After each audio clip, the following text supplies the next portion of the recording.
야, 내가 지금 감히 내 앞길을 막아? 탕.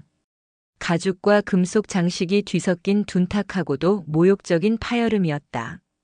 그것은 국군복 지단장 박무진 준장의 부인 남이경의 수백만 원짜리 명품 가방이 하설인 하사의 머리를 정통으로 내리치는 소리였다. 순간 하설인의 군모가 벗겨지며 차가운 아스팔트 바닥으로 떨어져 나뒹굴었다. 단정하게 묶어 올렸던 머리카락이 풀리며 이른 아침 계룡대의 칼날 같은 공기 속에 속절없이 흩날렸다. 충청남도 계룡시 대한민국 국군의 심장부 3군 본부가 모인 이 거대한 군사 도시의 공기는 언제나처럼 팽팽한 긴장감으로 얼어붙어 있었다.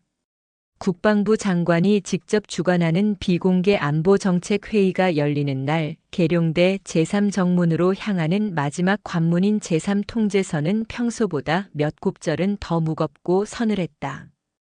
육군 수사단 제1수사대 소속 하설인 하사는 그 마지막 관문에서 자신의 임무를 수행 중이었다. 임관 3년차 24살. 칼같이 다려진 그녀의 전투복 왼쪽 팔뚝에 박힌 육군 수사단 마크는 그녀가 단순한 경계 병력이 아닌 군 내부의 범죄를 다루는 사법 경찰임을 증명했다. 그녀의 임무는 명확했다.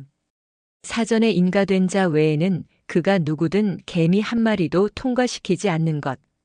그런데 방금 그 엄중한 장소에서 육군 수사단의 정복을 입은 현역 부사관이 민간인에게, 그것도 남편의 계급을 방패 삼은 장군 부인에게 정수리를 가격당한 것이다.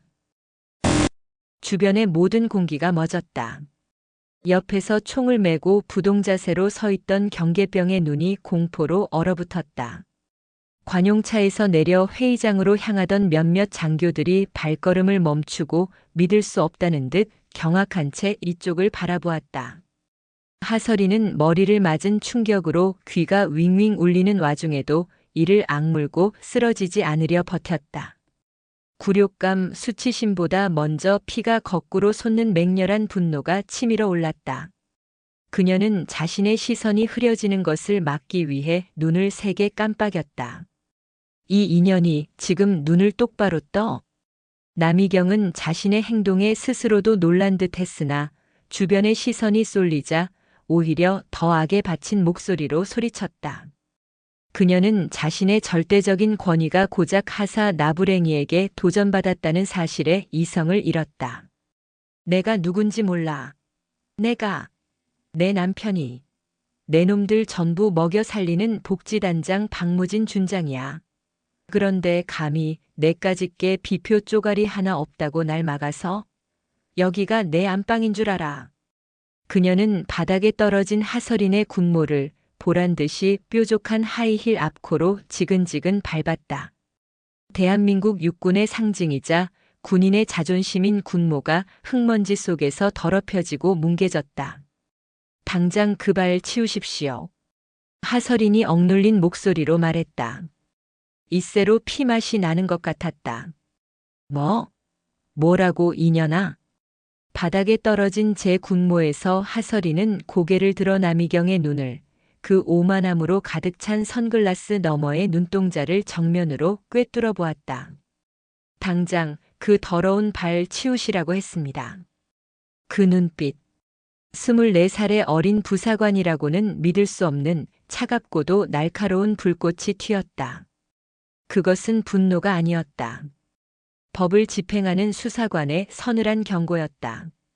남이경은 그 기세에 순간 움찔했으나 곧 더 큰 모욕감에 휩싸였다. 이것 봐라. 지금 나 협박해? 내가 뭔데? 내까지 타사 나부랭이가 감히 장군 사모님한테. 그녀는 다시 한번 가방을 치켜들었다. 이번에는 하설인의 뺨을 향했다. 너 오늘 내가 내군 생활 끝장내는 건 물론이고 내 부모 눈에서 피눈물을 뽑아주마. 어디서 감히. 바로 그 순간이었다. 그만하시죠, 사모님. 차가운 중저음이 두 사람 사이에 끼어들었다. 언제부터 보고 있었는지 방금 관용차에서 내린 한 중령이 남이경의 팔목을 붙잡고 있었다. 그는 남이경의 손에 들린 가방을 부드럽지만 단호하게 내리게 했다. 남이경은 자신을 제지한 남자를 확인하고는 순간 당황한 표정을 지었다.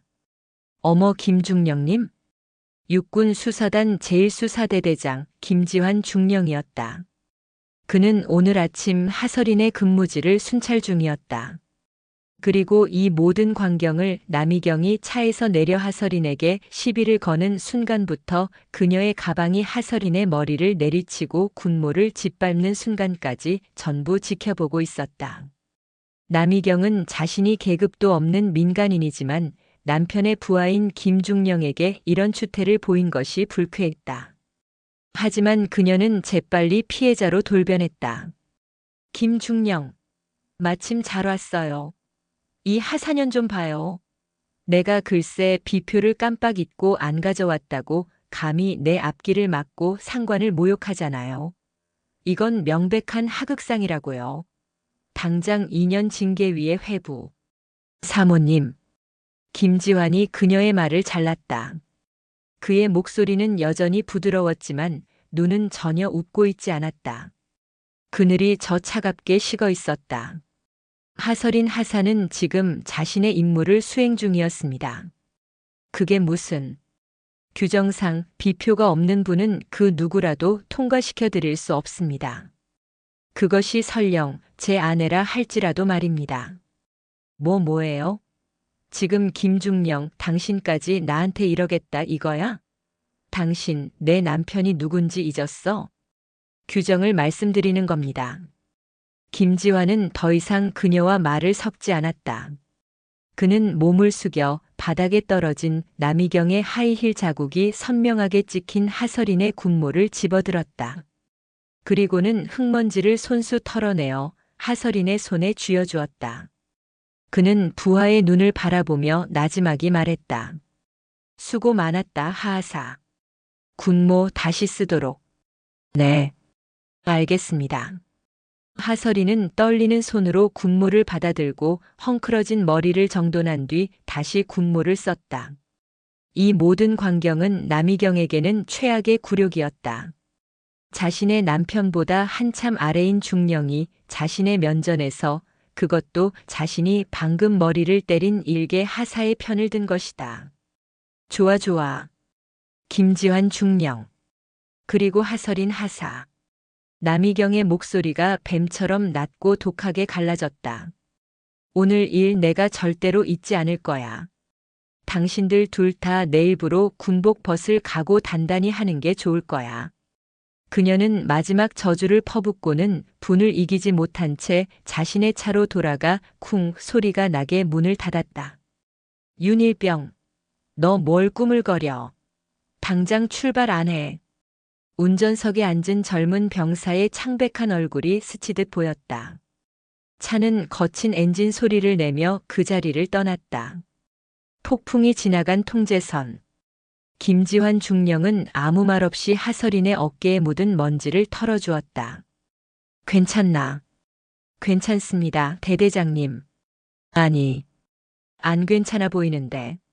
머리 맞은 곳은 이상 없습니다. 김중령은 굳은 얼굴로 말했다. 하하사. 오늘 근무 이만 교대하도록. 그리고 내 사무실로 와서 정식으로 상황 보고서 작성하게. 하지만 근무 시간이 아직. 명령이다. 김중령의 단호한 말에 하설이는 경례를 붙였다. 충성. 그녀는 자신의 자리로 돌아가기 위해 몸을 돌렸다. 맞아서 욱신거리는 머리보다 군모를 짓밟혔다는 사실이 심장을 더 차갑게 식혔다. 김지환 중령은 멀어지는 하설인의 뒷모습과 남이경의 차가 사라진 방향을 번갈아 바라보았다. 그의 눈이 가늘어졌다. 이건 단순한 실랑이가 아니군. 그는 수사관의 직감으로 깨달았다. 오늘 아침 자신이 목격한 저 오만한 폭력은 계룡대에 골마있던 거대한 암덩어리의 표면이 터져나온 순간임을. 그는 자신의 군인 수첩을 꺼내들었다. 발생시간, 공무 집행 방해, 군인 폭행, 군모 손괴. 그 역시 하설인과 똑같은 기록을 시작하고 있었다. 계룡대 인근의 화려한 장성 관사. 저녁이 되자 국군복 지단장 박무진 준장의 집무실에서는 최고급 양주 향기가 피어올랐다. 박 준장은 소장 진급을 앞두고 신경이 날카로운 칼날처럼 곤두서 있었다. 그는 오늘 아침 회의 내내 불편한 기색을 감추지 못했다. 그래서 오늘 별들한테는 인사 잘했어? 당신 처신 하나하나가 내 진급에 영향을 주는 거 알지? 박 준장의 말에 낮 동안의 분노를 사귀고 있던 남이경의 화가 다시 폭발했다. 진급? 지금 진급이 문제예요? 오늘 내가 어떤 년한테, 그것도 당신 부하라는 중령 놈한테까지 어떤 수모를 당했는지 알기나 해요? 그녀는 기다렸다는 듯이 낮에 있었던 일을 남편에게 쏟아내기 시작했다. 물론 이야기는 철저하게 그녀의 입장에서 각색되고 윤색되었다. 자신이 정당하게 들어가려는데 개념 없고 싸가지 없는 하사 하나가 길을 막고 고압적인 태도로 모욕을 줬다는 것이었다. 그리고 그 하사를 두둔하며 김지환 중령이라는 자가 자신을 망신 줬다는 것이었다. 아니 글쎄 하사 계급장 단 계집애가 나를 잠재적 범죄자 취급하는 거 있죠? 내가 누군지 뻔히 알면서. 그래서 내가 좀 나무랐더니 김지환인지 뭔지 하는 중령놈이 나타나서 그년 편을 드는 거 있죠? 이건 전부 당신 얼굴에 똥칠한 거나 마찬가지잖아요. 남이경은 자신이 하설인의 머리를 가격했다는 가장 중요한 사실은 교묘하게 빼놓았다. 박무진 준장은 아내의 말을 들으며 표정이 점점 심각해졌다. 진급을 앞둔 이 중요한 시기에 아내가 구설에 올랐다는 것 자체가 끔찍한 일이었다. 김지환이 육군수사단. 박무진 준장은 나지막이 은졸였다. 껄끄러운 부대였다. 하지만 감히 자신의 아내를, 그것도 자신의 진급에 영향을 줄 수 있는 이 시기에 망신을 줘. 이름은 하설인이라고 아주 또박또박 말하던데요. 눈빛이 얼마나 기분 나쁘게 반짝거리는지 아주 당돌하고 건방진 년이었어요. 이런 년은 초장의 싹을 잘라버려야 해요. 김지환이 그놈도 마찬가지고. 감히 별 부인한테 대드는 것들은 뼛속 깊이 새겨줘야 한다고요. 박무진은 자신의 손가락 하나로 일개 하사와 중령 하나의 군 생활쯤은 지옥으로 만들 수 있다고 확신했다. 알았어. 내가 내일 그 김지환이 놈한테 직접 전화해서 아주 작사를 내놓으라고 하지. 감히 누굴 건드린 건지 제대로 알게 해줄 테니 당신은 이제 그만 진정해. 그는 아내를 달래면서도 속으로는 끓어오르는 짜증을 억눌렀다. 같은 시각 육군 수사단 제1수사대 대장실. 하설인 하사는 방금 전 상황을 한 글자도 빠짐없이 건조하고 객관적인 문체로 보고서에 담아냈다. 그녀는 마지막 문장에 남이경이 자신에게 퍼부었던 저주를 그대로 옮겨 적었다. 상기인은 본관에게 너 오늘 내가 내군 생활 끝장내는 건 물론이고 내 부모 눈에서 피눈물을 뽑아주마. 라고 언어적 위협을 가했음. 그녀는 완성된 보고서를 김지환 중령에게 제출했다. 김지환은 보고서를 꼼꼼히 읽어내려갔다. 그의 표정은 변화가 없었지만 책상을 두드리는 손가락 끝에는 분노가 실려 있었다. 하하사. 네, 대대장님. 머리 정말 괜찮은 건가? 병원 진단서 필요하지 않겠나? 괜찮습니다. 찰과상도 없습니다. 그래. 김중령은 잠시 망설였다. 그는 이 보고서가 상부에 올라가는 순간 어떤 파장이 일어날지 정확히 알고 있었다. 박무진 준장. 곧 소장이 될 거라는 소문이 파다한 실세였다. 이 일을 덮으려 할 것이다. 김중령의 머릿속에서 조직의 생리와 수사관의 본분, 그리고 지휘관의 책임이 복잡하게 충돌했다. 만약 자신이 이 일을 덮는다면 하설인 하사는 오늘 당한 모욕을 가슴에 묻은 채 결국 저들의 협박대로 불이익을 당하게 될 것이다. 무엇보다 자신이 직접 목격한 군인 폭행을 묵인하는 비겁한 지휘관이 된다. 그리고 그 계산이 채 끝나기도 전에 그의 책상 위 전화기가 마치 지옥의 벨소리처럼 울리기 시작했다. 발신자 번호. 국군복 지단장 박무진 준장. 김지환은 하설인을 바라보았다. 나가지 말고 듣게. 그는 스피커폰 버튼을 눌렀다. 충성. 중령 김지환입니다. 아, 김중령. 나 박무진 준장이요. 수화기 너머로 터져나온 박무진 준장의 목소리는 아침에 그 서늘했던 계룡대 공기와는 정반대로 오만함으로 이글거렸다. 오늘 아침에 내 아내가 자네 부대 하사랑 작은 신랑이가 있었다고 들었네. 아주 개념 없는 하사더군.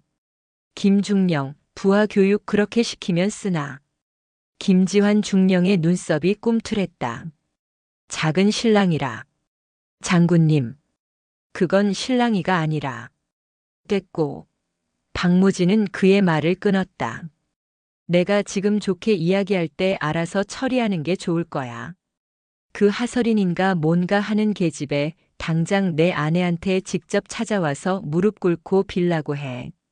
그리고 김중령 자네도 지휘 책임을 물어서 그 하사 당장 징계위원회 회부하고 영창이라도 보내서 아주 군대 쓴맛을 제대로 보여줘. 어디서 감히 별 부인한테. 김지환은 더 이상 듣고 있을 필요가 없었다. 장군님. 왜 못하겠어? 이건 명령이야. 알아.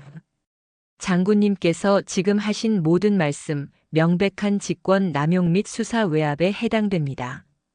김지환의 차가운 목소리가 박무진의 말을 끊고 들어갔다. 수화기 너머의 순간 정적이 흘렀다. 뭐라고 오늘 아침 발생한 사건은 장군님께서 말씀하신 작은 신랑이가 아닙니다. 현역 군인에 대한 민간인의 폭행, 공무 집행 방해, 그리고 군모 손괴에 해당하는 명백한 형사 사건입니다. 형사 사건? 이 중령 나부랭이가 지금 미쳤나? 너 지금 나한테. 그리고 저는 그 모든 과정을 처음부터 끝까지 목격한 목격자이자 피해 군인의 직속 지휘관입니다. 김지환은 하설인이 제출한 보고서를 들어보였다. 하설인 하사의 정식 보고서가 접수되었고 저의 목격자 진술서 또한 첨부될 것입니다. 본건은 육군 수사단 내규에 따라 정식 수사 절차에 착수할 것입니다. 너 이 새끼. 또한 방금 장군님께서 저에게 하신 명령은 피해자에게 이중 가해를 지시하고 사건을 은폐하려 한 부당한 지시였음이 확인되었습니다. 이 통화 내용 역시 전부 기록되어 증거로 첨부될 것입니다. 이 미친 새끼가. 내 놈 뒤에 누가 있어? 내 라인이 누군지는 모르겠지만 감히 나한테. 내가 누군지 몰라. 국군복 지단장 박무진 준장 아니십니까? 김지환은 싸늘하게 말했다. 하지만 지금부터는 군인 폭행 및 직권 남용 혐의의 핵심 관련자이십니다. 자세한 내용은 공식 공문으로 발송될 테니 수사 협조에 응해 주시기 바랍니다. 이상입니다. 딸깍. 김지환이 먼저 전화를 끊었다. 하설이는 자신의 귀를 의심했다. 자신의 대대장이 준장에게 정면으로 반기를 든 것이다. 김지환은 떨리는 손으로 수화기를 내려놓았다. 그 역시 이런 엄청난 결정을 내린 것이 처음이었다.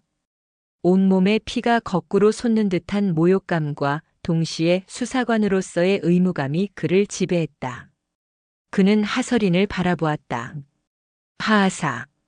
이건 이제 네 개인의 싸움이 아니야. 우리 수사대, 아니 군의 기강이 걸린 싸움이다. 그는 무언가 결심한 듯 자신의 컴퓨터로 하설인의 인사기록 카드를 열었다. 그는 이미 그녀의 배경을 알고 있었다. 그래서 더더욱 확신이 필요했다. 하하사. 박무진은 분명히 우리를 묻어버리려고 할 거야. 상상도 못할 압력이 들어오겠지. 내 신상도 털릴 거다. 그는 화면을 스크롤하다가 가족관계란에서 멈췄다. 내 아버님 하정무 대장님이시더군. 하설인의 눈이 커졌다. 그녀는 자신의 배경이 드러나는 것을 극도로 꺼렸다. 아빠 백이라는 소리를 듣지 않기 위해 일부러 누구도 지원하지 않는 수사단으로 온 것이었다. 대대장님, 그건 이 일과 관계 있어. 김지환이 그녀의 말을 막았다. 박무진이 이 사실을 알게 되면 그는 두 가지 중 하나를 할 거야. 질에 겁을 먹고 꼬리를 내리거나 아니면. 김지환은 아침에 남이경이 퍼부었던 저주를 떠올렸다. 내 부모 눈에서 피눈물을 뽑아주마. 아니, 그는 이 사실을 알고 더 미쳐 날뛸 거다. 이 사건을 퇴역 장성의 현역 장군 찍어내기라는 정치 스캔들로 뒤바꾸려 하겠지. 그는 하설인의 눈을 똑바로 바라보았다. 하하사, 넌 지금부터 두 개의 전선에서 싸워야 해. 하나는 수사관으로서 박무진의 비리를 캐는 것. 그리고 또 하나는 내 아버지의 딸로서 저들이 퍼부을 진흙탕 속에서 내 명예를 지켜내는 것. 감당할 수 있겠나? 하설이는 자신의 손을 내려다보았다. 아버지는 늘 말했다. 군복의 무게는 계급이 아니라 명예가 결정하는 것이라고. 그녀는 고개를 들었다. 그녀의 눈에는 더 이상 두려움이 없었다. 대대장님, 저는 제 아버지가 누구라서 이 일을 하는 것이 아닙니다. 제 군모가 짓밟혔기 때문에 하는 것입니다. 제복 입은 군인으로서 반드시 하겠습니다. 김지환은 만족스러운 미소를 지었다. 그가 원했던 대답이었다. 좋아. 그럼 반격의 서막을 열어보지. 그는 즉시 수사 1팀장을 호출했다. 지금 당장 오늘 아침 제3통제선에서 근무했던 경계병, 그리고 남이경의 운전병, 윤기현 일병의 신병을 확보해. 증인 보호 절차에 들어간다. 박무진이 손쓰기 전에 그들의 입부터 막아야 해. 전쟁은 이미 시작되었다. 전쟁은 속도전이었다. 김지환 중령의 명령이 떨어지자마자 하설인 하사는 수사단 차량에 시동을 걸었다. 그녀의 첫 번째 임무는 남이경의 운전병, 윤기현 일병을 찾는 것이었다. 그는 오늘 아침 폭행 현장에서 모든 것을 목격한 제3의 증인이자 박무진 부부의 가장 가까운 곳에서 그들의 민낯을 본 살아있는 증거였다. 하하사. 박무진이 분명 그 병사의 입부터 막으려 들 거야. 회유, 협박 아니면 강제 휴가. 무슨 수를 써서라도 자네와 접촉하지 못하게 만들겠지. 이건 단순한 면담이 아니야. 신병 확보일세. 김중령의 경고가 그녀의 귓가를 맴돌았다. 그녀가 향한 곳은 국군복지단 본부 운전병 대기실이었다. 계룡대 내에 있었지만 수사단과는 분위기 자체가 다른 곳이었다. 복지단 특유의 군대라기보다는 거대한 공기업 같은 나태함과 권위의식이 뒤섞인 공기가 흘렀다. 그녀가 대기실에 도착했을 때 아니나 다를까 험악한 인상의 주임원사가 그녀의 앞을 막아섰다. 복지단 본부 주임원사 황인철 원사였다. 그는 박무진 준장의 충실한 사냥개로 부대 내에서 그의 위세는 대대장보다 높다는 소문이 파다했다. 어이, 여긴 웬일인가? 수사단. 황 원사는 이미 박무진에게서 연락을 받은 듯 했다. 그는 하설인을 아래 위로 훑어보며 노골적인 적의를 드러냈다. 윤기현 일병. 걔 지금 몸이 안 좋아서 의무대에 갔어. 면담은 곤란해. 명백한 거짓말이었다.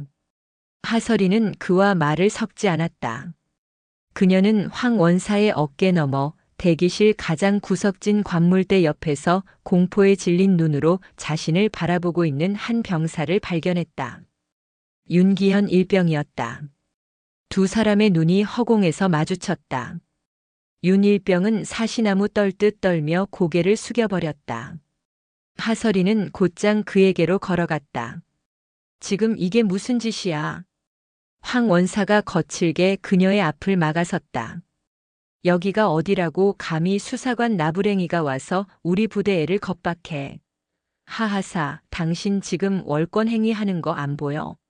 당장 안 나가. 황 원사의 쩌렁쩌렁한 목소리가 대기실의 공기를 찢었다. 그는 자신의 영역에 침입한 하설인을 당장이라도 물어뜯을 듯이 노려보았다. 하지만 하설인은 눈 하나 깜짝하지 않았다. 그녀는 황 원사의 눈을 정면으로 마주보며 자신의 군인 수첩을 꺼내들었다. 황인철 원사님, 지금 하신 모든 발언, 공무집행 방해 및 수사 방해 시도로 간주하여 전부 기록하겠습니다. 뭐? 이 이계지배가 지금 또한 원사님께서 본 수사에 비협조적으로 나오실 경우 저는 상급 부대에 정식으로 수사 방해 행위에 대한 강제 조사를 요청할 수밖에 없습니다. 수사단은 참모총장 직속 기관입니다. 그렇게 되면 원사님의 군 생활도 상당히 피곤해지실 수 있습니다. 아시겠습니까? 그녀의 목소리에는 감정 한 줄기 섞여 있지 않았다. 오직 얼음장 같은 사실과 규정만이 담겨 있었다. 황 원사는 순간 말문이 막혔다. 참모총장 직속이라는 말이 주는 무게감은 그가 생각했던 것보다 훨씬 무거웠다. 그들은 지휘 계통에서 벗어나 독자적인 수사권을 가진 칼날이었다. 황 원사는 몇 번이고 욕설을 내뱉으려다 결국 거친 숨만 몰아쉬며 길을 비켜섰다. 그는 마지막까지 분이 풀리지 않는다는 듯 두고 봐라, 내년이나 내년 상관이나 무사하지 못할 테니라고 저주를 퍼부었지만 그것이 그의 마지막 발악이었다. 하설이는 제빛이 된 윤기현 일병을 바라보았다. 윤기현 일병, 나와 잠시 이야기 좀 하지. 그녀의 목소리는 낮고 단호했다. 누구도 널 해치지 못하게 할 테니 겁먹지 말고. 수사단 건물. 외부와 철저히 차단된 창문 하나 없는 작은 면담실. 두 사람 사이에는 자판기에서 뽑은 따뜻한 음료 2잔만이 놓여 있었다. 윤기현 일병은 여전히 손을 떨고 있었고 10분이 넘도록 아무 말도 하지 못했다. 하설이는 다그치지 않았다. 그녀는 자신의 군모를 책상 위에 올려놓았다. 흙먼지는 털어냈지만 뾰족한 굽에 찍혀 뭉개진 자국은 선명했다. 윤일병, 오늘 아침 봤지? 네, 봤습니다. 남이경 여사가 내 머리를 가방으로 내리치고 내 군모를 밟았어. 네. 자네가 지금 두려워하는 게 뭔지 알아. 보복이겠지. 저 사람들은 장군이고 우리는 병사고 하사니까.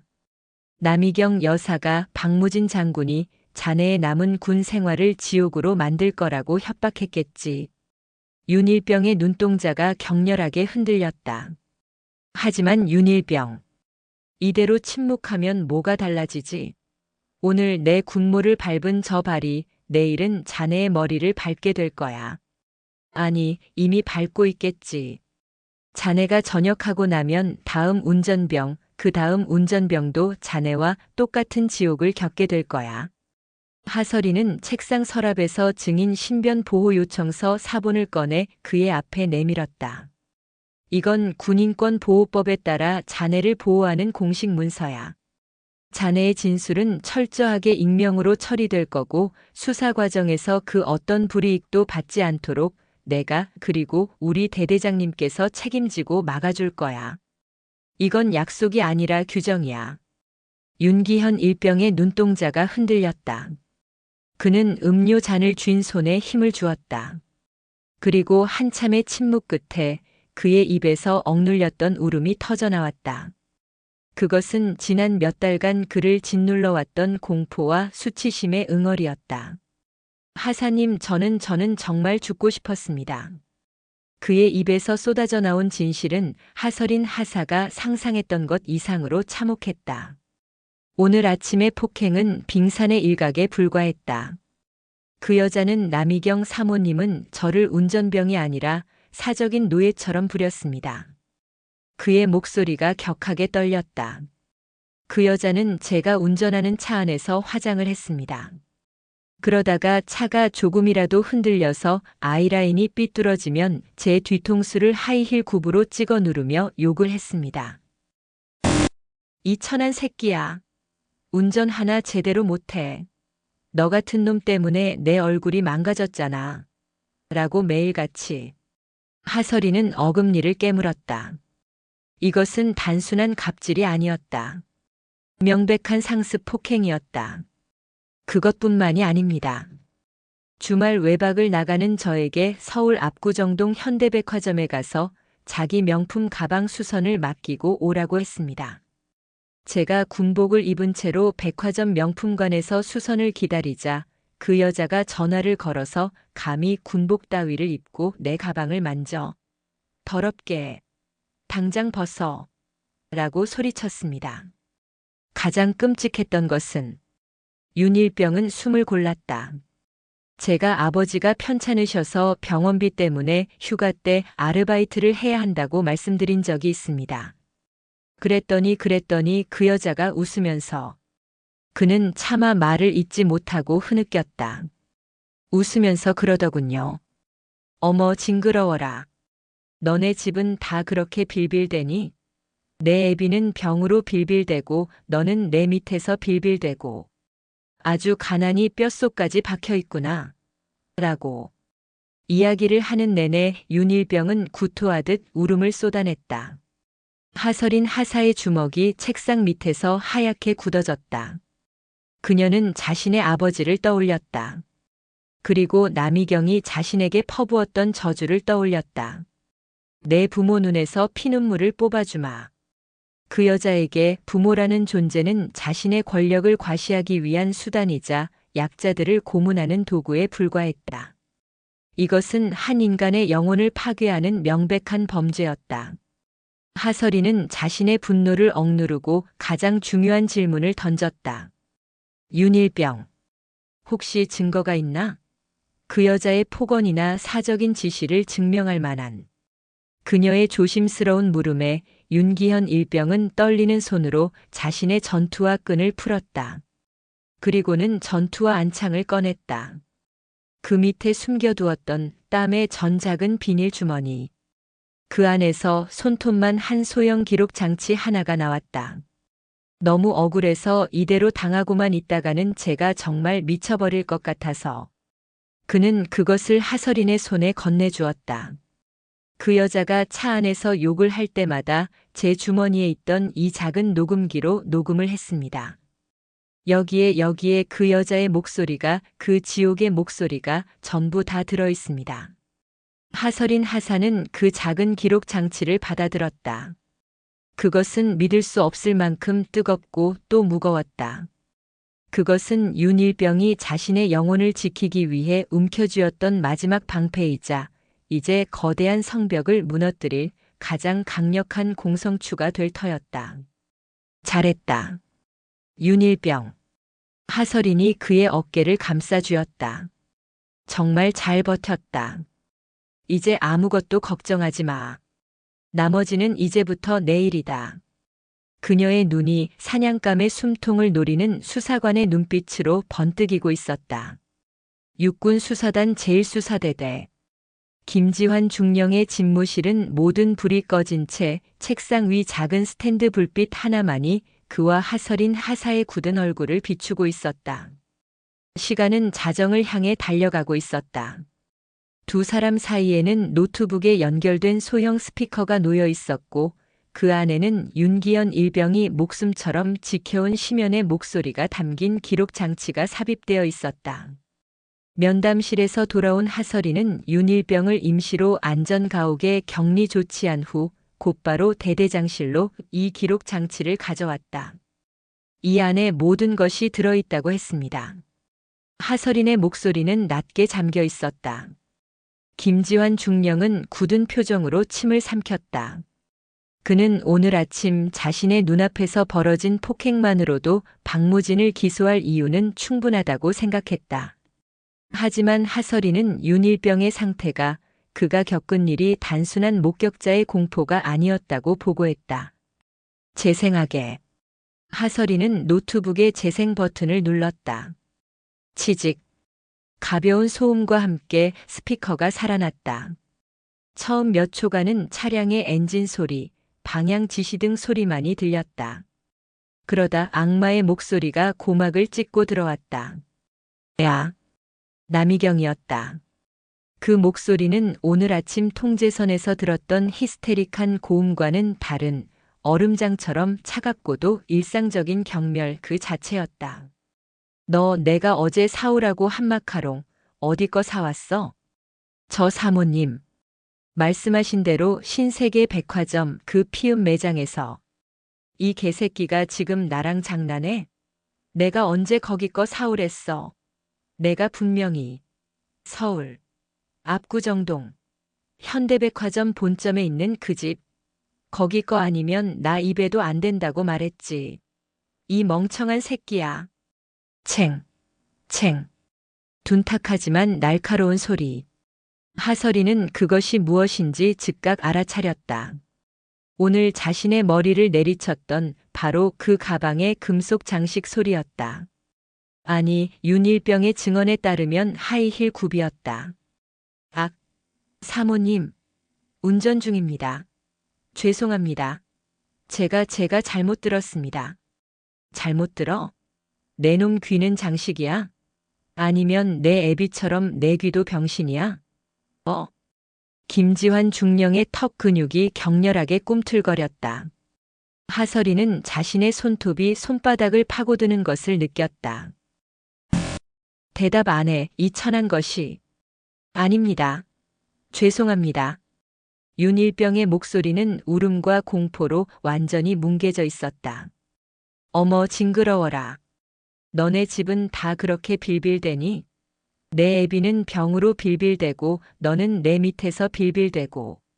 아주 가난이 뼛속까지 박혀있구나.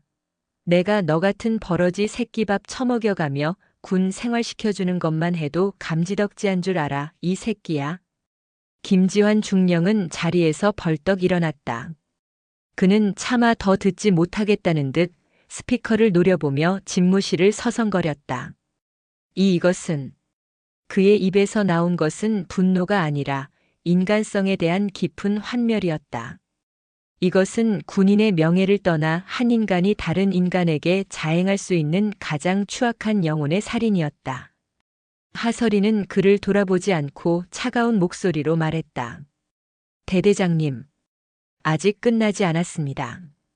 그녀는 마우스를 클릭해 다음 파일을 재생했다. 날짜가 다른 파일이었다. 이번에는 남이경과 박무진 준장의 대화로 추정되는 목소리가 들려왔다. 아마도 운전병이 잠시 자리를 비운 사이 운전석에 녹음기가 켜져 있었던 모양이었다. 당신, 이번에 그 그림 꼭 사줘야 해. 알았어? 남이경의 짜증 섞인 목소리였다. 여보, 저번에 산 도자기도 아직 할부가 안 끝났어. 지금 진급 심사 앞두고 몸 사려야 할 때인데. 이런 일로 말 나오면 곤란해. 박무진의 나른하고 짜증 섞인 목소리였다. 몸 사려? 당신 지금 나 때문에 진급 못할까봐 걱정하는 거야? 웃기지 마. 내가 당신 별 달아주려고 그 늙은이들 비위 맞추느라 얼마나 고생했는데. 이 그림 하나 못 사줘? 고작 3천만 원짜리야. 3천. 여보, 그게 무슨 고작이야. 우리 봉급으로. 누가 당신 봉급으로 사래? 모자란 사람아. 남이경의 목소리가 히스테릭하게 높아졌다. 이번에 복지단에서 새로 짓는 그 양평의 모시기 콘도. 거기 들어갈 비품 산다고 예산 올렸잖아. 거기 가구값에 슬쩍 얹어서 사면 되지. 황 원사한테 시키면 알아서 다 처리할 거 아냐. 그 그림 당장 사줘. 나 다음 주 사모님들 모임에 들고 나가서 자랑해야 한단 말이야. 하지만 그건 명백한 횡령. 시끄러워. 못 해주겠으면 나 당장 이혼 도장 찍을 테니까 그런 줄 알아. 당신이 별 2개 다는 게 빨라. 내가 이 집 나가는 게 빨라. 어디 해봐. 파일이 끝나자 집무실에는 지옥 같은 정적이 흘렀다. 김지환 중령은 창밖의 어둠을 바라보며 서 있었다. 그의 어깨가 분노로 미세하게 떨리고 있었다. 오늘 아침 통제선에서 벌어진 폭행은 이 거대한 범죄를 덮기 위한 사소한 해프닝에 불과했다. 하하사. 네, 대대장님. 이건 단순한 폭행 사건이 아니었군. 네. 명백한 국고 손실, 횡령 및 배임 혐의입니다. 박무진 준장은 방조가 아니라 공범입니다. 김지환은 천천히 돌아섰다. 그의 눈은 이제 사냥을 앞둔 맹수처럼 번뜩였다. 박무진 이놈은 아내의 갑질을 방조한 수준이 아니야. 아내를 내세워 사적 이득을 취하고 군 예산을 제 쌈짓돈처럼 주무른 거다. 오늘 아침 그놈이 나한테 전화를 걸어 그 난리를 친 건 하하사를 징계하라는 게 아니었어. 자신의 범죄를 목격했을지도 모르는 운전병과 그 운전병과 접촉한 수사관을 동시에 묻어버리려던 거다. 하하사, 자네가 오늘 머리를 맞은 건 어쩌면 우연이 아닐지도 몰라. 그들은 자신들의 비밀을 아는 자들을 제거하는데 아주 익숙해 보이니까. 그는 책상 위에 인터폰 버튼을 눌렀다. 당직 사관. 지금 즉시 수사과 1팀, 2팀 전원 비상 소집해. 10분 내로 대대장실로 집합하도록. 이건 전쟁이다. 하설인의 가슴이 뜨거워졌다. 이것이 바로 그녀가 원했던 수사였다. 하하사.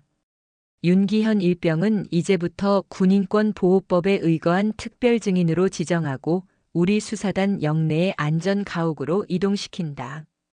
그 어떤 지휘 계통의 보고도 그 누구의 면회도 허락하지 마. 그 아이는 이제 우리 수사단의 가장 중요한 자산이자 지켜야 할 피해자일세. 명받았습니다. 하설인이 막 집무실을 나서려 할 때 김지환 중령의 책상 위 전화벨이 다시 울렸다. 이번에는 박무진이 아니었다. 발신자는 복지단 주임원 사실이었다. 김지환의 입꼬리가 비틀렸다. 예상대로군. 김지환은 스피커폰으로 돌렸다. 중령 김지환입니다. 아, 김중령님. 나 황원사요, 황인철 원사. 아니, 이게 무슨 일입니까? 아까 낮에 하하사라는 친구가 와서 우리 윤일병을 데려갔는데 복귀 시간이 한참 지나도 안 들어오네요. 이거 부대 무단 이탈 아닙니까? 낮에 그 험악했던 목소리는 온데간데 없고 교활하게 간을 보는 듯한 말투였다. 박무진에게서 수사 개시 통보를 받고 이제야 사태 파악을 하려는 속셈이었다. 김지환은 차갑게 웃었다. 황 원사. 윤기현 일병은 지금 군사법원법 제236조 증인 보호 절차에 따라 육군 수사단의 공식적인 보호 하에 있어. 예? 증인 보호요? 아니, 그게 무슨. 그리고 지금 이 시간부로 김지환은 하설인을 바라보며 말했다. 육군 수사단은 국군복지단 주임원사 황인철 원사에 대해 직권 남용, 수사 방해, 그리고 횡령 공모 혐의로 정식 수사를 개시함을 통보합니다. 뭐라고요? 횡령이요? 중령님, 이게 무슨 오해? 녹취록에 원사님 성함이 아주 정확하게 나옵니다. 황 원사한테 시키면 알아서 다 처리할 거 아냐? 라고. 자세한 내용은 곧 공식 공문으로 발송될 거요. 그리고 한 가지 더. 지금부터 윤일병 신변에 접근하려는 그 어떤 시도도 증거 인멸 및 위해 시도로 간주하여 즉시 현장에서 체포할 수 있음을 경고하지. 이상. 김지환은 황 원사의 비명 같은 목소리를 뒤로하고 전화를 끊어버렸다. 하하사, 들었나? 네, 들었습니다. 황인철이가 윤일병을 무단이탈로 엮으려 했어. 박무진의 지시겠지. 한 발 늦었으면 우리가 윤일병을 불법 감금한 꼴이 될 뻔했어. 저들은 우리가 상상하는 것 이상으로 교활하고 잔인해. 어서 윤일병을 안전 가옥으로 옮기게. 알겠습니다. 하설이는 면담실로 돌아와 윤기현 일병을 데리고 나왔다. 윤일병. 지금부터 넌 수사단의 보호를 받는다. 아무도 널 해치지 못해. 날 따라와. 네네. 두 사람이 막 수사단 본관을 나와 어둠 속에 주차된 차량으로 향하던 그때였다. 거기서 수사단 위병소 쪽에서 날카로운 외침이 들려왔다. 어둠 속에서 여러 개의 손전등 불빛이 그들을 향해 동시에 쏟아졌다. 육군 본부 군사경찰단이다. 검은색 방탄모에 군사경찰 완장을 찬 대여섯 명의 병력이 그들을 향해 달려오고 있었다. 그들 앞에는 날카로운 눈매의 상사 한 명이 서 있었다. 국군복지단 주임원사 황인철 원사의 요청으로 부대 무단 이탈자 윤기현 일병의 신병을 확보하러 왔다. 윤 일병 당장 그 자리에서 무릎 꿇고 손머리 위로 올려. 황인철이었다. 그가 김지환 중령과의 통화가 끝나자마자 박무진에게 연락했고 박무진은 자신의 인맥을 동원해 수사단이 아닌 육군 본부 직할의 군사경찰원병을 움직인 것이다. 수사단과 군사, 경찰단은 업무 영역이 달라 서로에게 함부로 명령할 수 없는 관계였다. 군사경찰들은 하설인을 무시한 채 윤일병에게 달려들어 그의 팔을 꺾으려 했다. 악! 윤일병이 비명을 질렀다. 바로 그 순간 멈춰! 하설인이 윤일병의 앞을 가로막아 섰다. 그녀는 자신의 신분증을 군사경찰 상사의 눈앞에 내밀었다. 육군 수사단 하설인 하사다. 이 병사는 현재 수사단 직권으로 보호 중인 중요 증인이다. 증인? 웃기지 마. 우린 탈영병을 체포하라는 명령만 받았다. 비켜 하사. 비킬 수 없다. 지금 당신들은 적법한 수사 절차를 방해하고 있는 거다. 수사? 고작 하사 나부랭이가 뭘 안다고. 당장 안 비키면 공무집행 방해로 너까지 연행하겠다. 상사가 하설인의 어깨를 거칠게 밀쳤다. 하설인은 뒤로 밀려났지만 다시 윤일병의 앞을 막아섰다. 연행해라. 좋다. 하지만 분명히 경고하지. 이 병사 몸에 손 떼는 순간 당신들은 육군 참모총장 직속 수사단의 증인을 불법적으로 탈취하려 한 공범이 되는 거다. 당신 상관이 박무진 준장인가? 그 명령이 당신 군 생활을 지켜줄 것 같은가? 하설인의 얼음장 같은 목소리에 상사의 손이 순간 망설였다. 참모총장 직속이라는 단어는 군사경찰에게도 무거운 압박이었다. 팽팽한 대치가 이어졌다. 윤일병은 사색이 되어 떨고 있었다. 군사경찰들은 하설인을 둘러싸고 금방이라도 덮칠 듯이 노려보고 있었다. 그때였다. 거기, 다들 뭐하는 겐가? 본관 건물에서 이 모든 상황을 지켜보고 있던 김지환 중령이 무서운 기세로 걸어 나왔다. 그의 뒤에는 방금 비상 소집된 수사단 수사관들이 살벌한 표정으로 따라붙고 있었다. 네 대대장님. 하설인이 외쳤다. 김지환 중령은 군사경찰 상사 앞에 섰다. 소속과 계급 성명을 대라. 충충성. 본부 군사경찰단 작전과장 김철민 상사입니다. 김 상사. 지금 내 놈 상관이 누군지 모르겠지만 아주 큰 실수를 하고 있는 거야. 저희는 명령을 받고. 명령? 좋다. 그럼 내 명령을 전하지. 김지환은 자신의 권총집에 손을 올리지는 않았지만 그 위압감은 실탄보다 무거웠다. 지금 당장 내 놈들 무장 해제하고 이 자리에서 꺼져. 그리고 내 놈 상관에게 똑똑히 전해. 여기는 육군 수사단이고 저 병사는 내 수사관이 내 직권으로 보호 중인 증인이다. 다시 한번 내 구역에서 내 부하, 내 증인에게 손가락 하나라도 까딱했다간 그게 누구든 간의 수사 방해 및 증인 협박 현행범으로 그 자리에서 체포해서 군사재판에 넘겨버릴 줄 알라고. 김지환의 살기 어린 목소리에 김철민 상사의 얼굴이 하얗게 질렸다. 그는 수사단과 군사경찰단 사이의 미묘한 권력 관계를 알고 있었다. 그리고 지금 김지환의 눈빛은 모든 것을 감수하겠다는 결의로 불타고 있었다. 철수한다. 김 상사는 치욕스러운 표정으로 이를 갈며 부하들에게 명령했다. 군사경찰들은 씩씩거리며 어둠 속으로 사라졌다. 모든 것이 폭풍처럼 지나갔다. 윤일병은 다리에 힘이 풀려 주저앉았다. 김지환은 하설인의 어깨를 두드려 주었다. 잘 버다 하하사. 어서 윤일병을 안전 가옥으로 옮기게. 네, 알겠습니다. 하설이는 윤일병을 부축해 차에 태웠다. 그녀는 백미러로 멀어지는 김지환 중령의 모습을 바라보았다. 이제 돌이킬 수 없는 강을 건넜다. 박무진 준장과의 전면전이 마침내 시작된 것이다. 박무진 준장은 자신의 관사에서 밤새 잠을 이루지 못했다. 군사 경찰을 동원한 윤기현 일병 신병 확보 작전이 실패로 돌아갔다는 보고를 받은 직후 그는 자신이 밟고 있는 땅이 꺼져 내리는 듯한 공포를 느꼈다. 김지환 중령.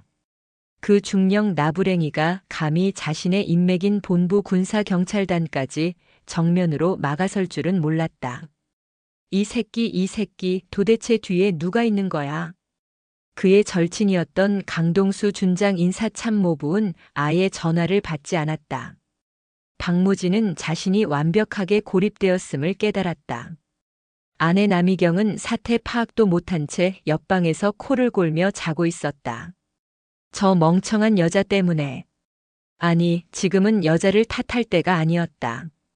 이 지옥에서 벗어날 방법을 찾아야 했다. 그는 생각했다. 김지환이가 저렇게까지 미쳐 날뛰는 이유. 하설인이라는 그 하사년. 모든 것은 그 계집애에게서 시작되었다. 오늘 아침 그 계집애의 눈빛. 자신을 정면으로 쏘아보던 그 오만한 눈빛. 그년 뒤에 누가 있는지 알아봐야 해. 박무진은 자신의 마지막 비상 연락망을 가동했다. 군 내부가 아닌 민간의 사설 정보 업체였다. 군 장성들의 비리를 전문적으로 캐고 다니며 그것을 무기로 그들에게 기생하는 어둠 속의 존재였다. 나 박무진이요. 지금 당장 사람 하나를 샅샅이 뒤져줘. 육군 수사단 하설인 하사. 그년의 모든 것. 가족, 친척, 학력 그리고 특히 그 애비가 누군지.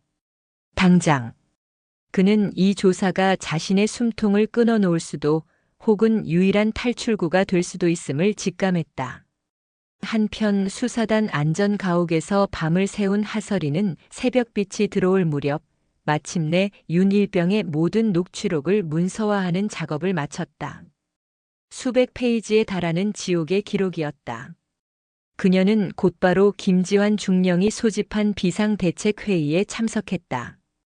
수사 1팀장, 2팀장 그리고 베테랑 수사관들이 모두 모인 자리. 김중령은 하설인이 정리한 녹취록 사본을 테이블에 배포했다. 문서를 읽어내려가는 수사관들의 표정이 점차 경악으로 물들었다. 이게 사실이라고. 3천만 원짜리 그림을 부대 비품 예산으로. 내 애비는 병으로 빌빌대고 이건 인간이 할 소리가 아니지 않습니까? 이건 미친 거 아닙니까? 당장 긴급 체포해야 합니다. 회의실이 술렁였다. 김지환 중령이 손을 들어 모두를 조용히 시켰다. 다들 흥분 가라앉혀. 이건 단순 폭행, 단순 횡령 사건이 아니야. 현역 장성이 연루된 군의 근간을 흔드는 대형 비리 사건이다.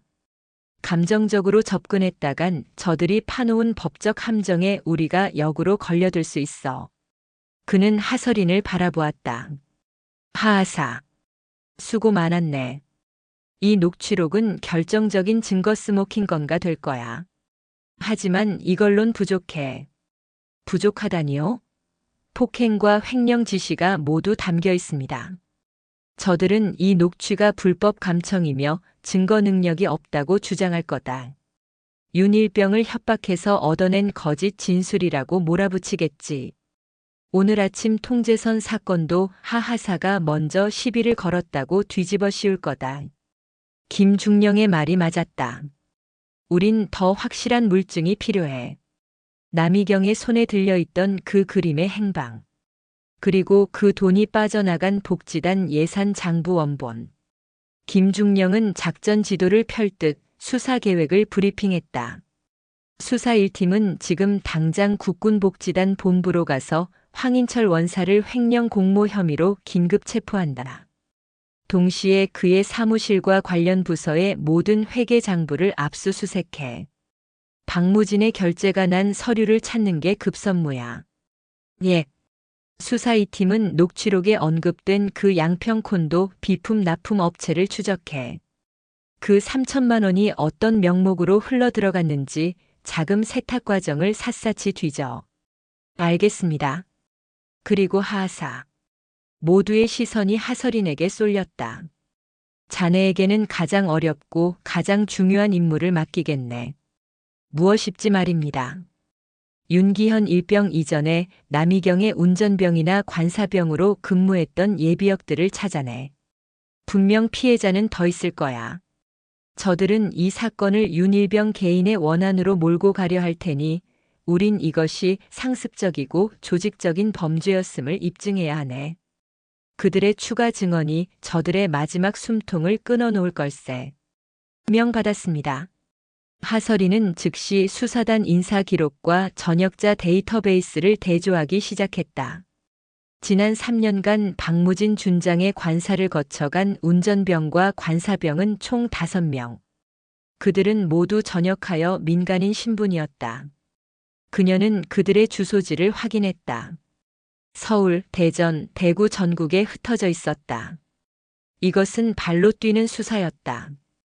하설인이 첫 번째 예비역의 주소지인 대전으로 향하는 수사단 차량에 시동을 걸었을 때 그녀의 휴대전화가 울렸다. 대대장 김지환 중령이었다. 그의 목소리는 그 어느 때보다 차갑고 분노에 차 있었다. 하하사, 잠시 출발 보류하게. 방금 박무진이 이성을 잃었어. 무슨 일입니까? 일단 내 사무실로 다시 오게. 직접 봐야 할 것 같네. 불길한 예감이 엄습했다. 김중령의 사무실. 그의 표정은 그 어느 때보다 심각했다. 그는 아무 말 없이 자신의 컴퓨터 모니터를 하설인에게 돌렸다. 그것은 군 내부 익명 게시판, 일명 대나무 숲이라 불리는 웹페이지였다. 그리고 그 메인 화면에는 방금 올라온 따끈따끈한 고발 글이 떠 있었다. 제목 충격 고발. 전설적인 사성 장군 아버지를 둔 하사 현역 장군에게 사적 보복 수사 논란. 하설인의 심장이 쿵 하고 떨어졌다. 그녀는 떨리는 눈으로 글을 읽어내려갔다. 본인은 계룡대에 근무하는 장교입니다. 최근 육군 수사단에서 벌어지고 있는 충격적인 사건을 고발하고자 합니다. 며칠 전 수사단의 모 하사가 정당한 검문을 실시하던 준장 사모님께 개인적인 악감정을 품고 고압적인 태도로 시비를 걸었습니다. 이에 사모님께서 가벼운 실랑이를 벌이자 이 하사는 있지도 않은 폭행 혐의를 날조하여 보고했습니다. 이 글을 보는 분들은 아침에 제3통제선에서 하하사가 사모님께 대드는 것을 본 분들도 계실 겁니다. 이에 그 하사의 직속 상관인 김모 중령은 사실 확인도 없이 즉시 현역 장군에 대한 표적 수사에 착수했습니다. 여러분, 이게 정상적인 군대입니까? 더욱 충격적인 사실은 이 모든 것을 주도한 하하사가 바로 전설적인 하정무 합참의장의 딸이라는 사실입니다. 그녀는 자신의 아버지가 가진 막강한 영향력을 등에 업고 일개 하사의 신분으로 장군을 흠집 내려 하고 있습니다. 오늘 아침의 사건은 그녀가 의도적으로 유발한 함정이었습니다. 이것은 원칙이 아니라 아빠 백을 이용한 명백한 사적 보복이자 하극상입니다. 김모 중령은 그 라인을 타기 위해 무고한 장군을 제물로 삼으려 하고 있습니다. 육군본부는 즉시 이들의 정치질을 멈추고 이하 생략. 하설인의 온몸에서 피가 빠져나가는 듯 했다. 박무진이었다. 그가 자신의 민간정보업체를 통해 마침내 하설인의 배경을 알아낸 것이다. 하지만 그는 두려워하는 대신 이 사실을 역으로 이용해 독이 든 우물을 파버린 것이다.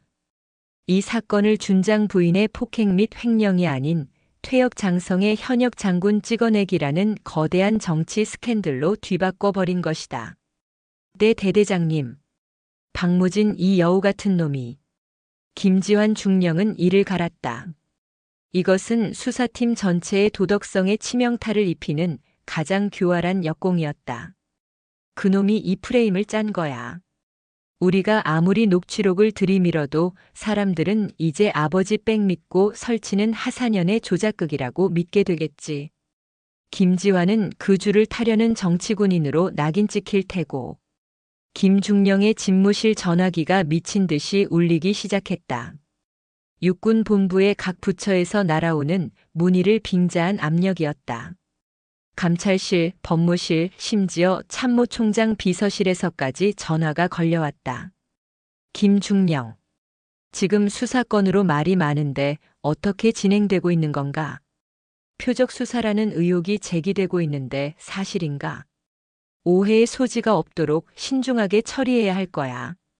그들의 목소리는 점잖았지만 그 안에는 알아서 기어라는 서늘한 경고가 담겨 있었다. 박무진이 의도한 대로 수사의 동력은 급격하게 떨어지고 있었다. 여론은 그들에게 정치군인이라는 주홍글씨를 새기려 하고 있었다.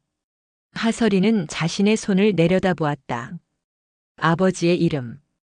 그것은 그녀에게 긍지였지만 한편으로는 족쇄였다. 이제 부대 내의 모든 동료가 그녀를 의심과 경계의 눈으로 바라볼 터였다. 아빠 백 믿고 설치는 년.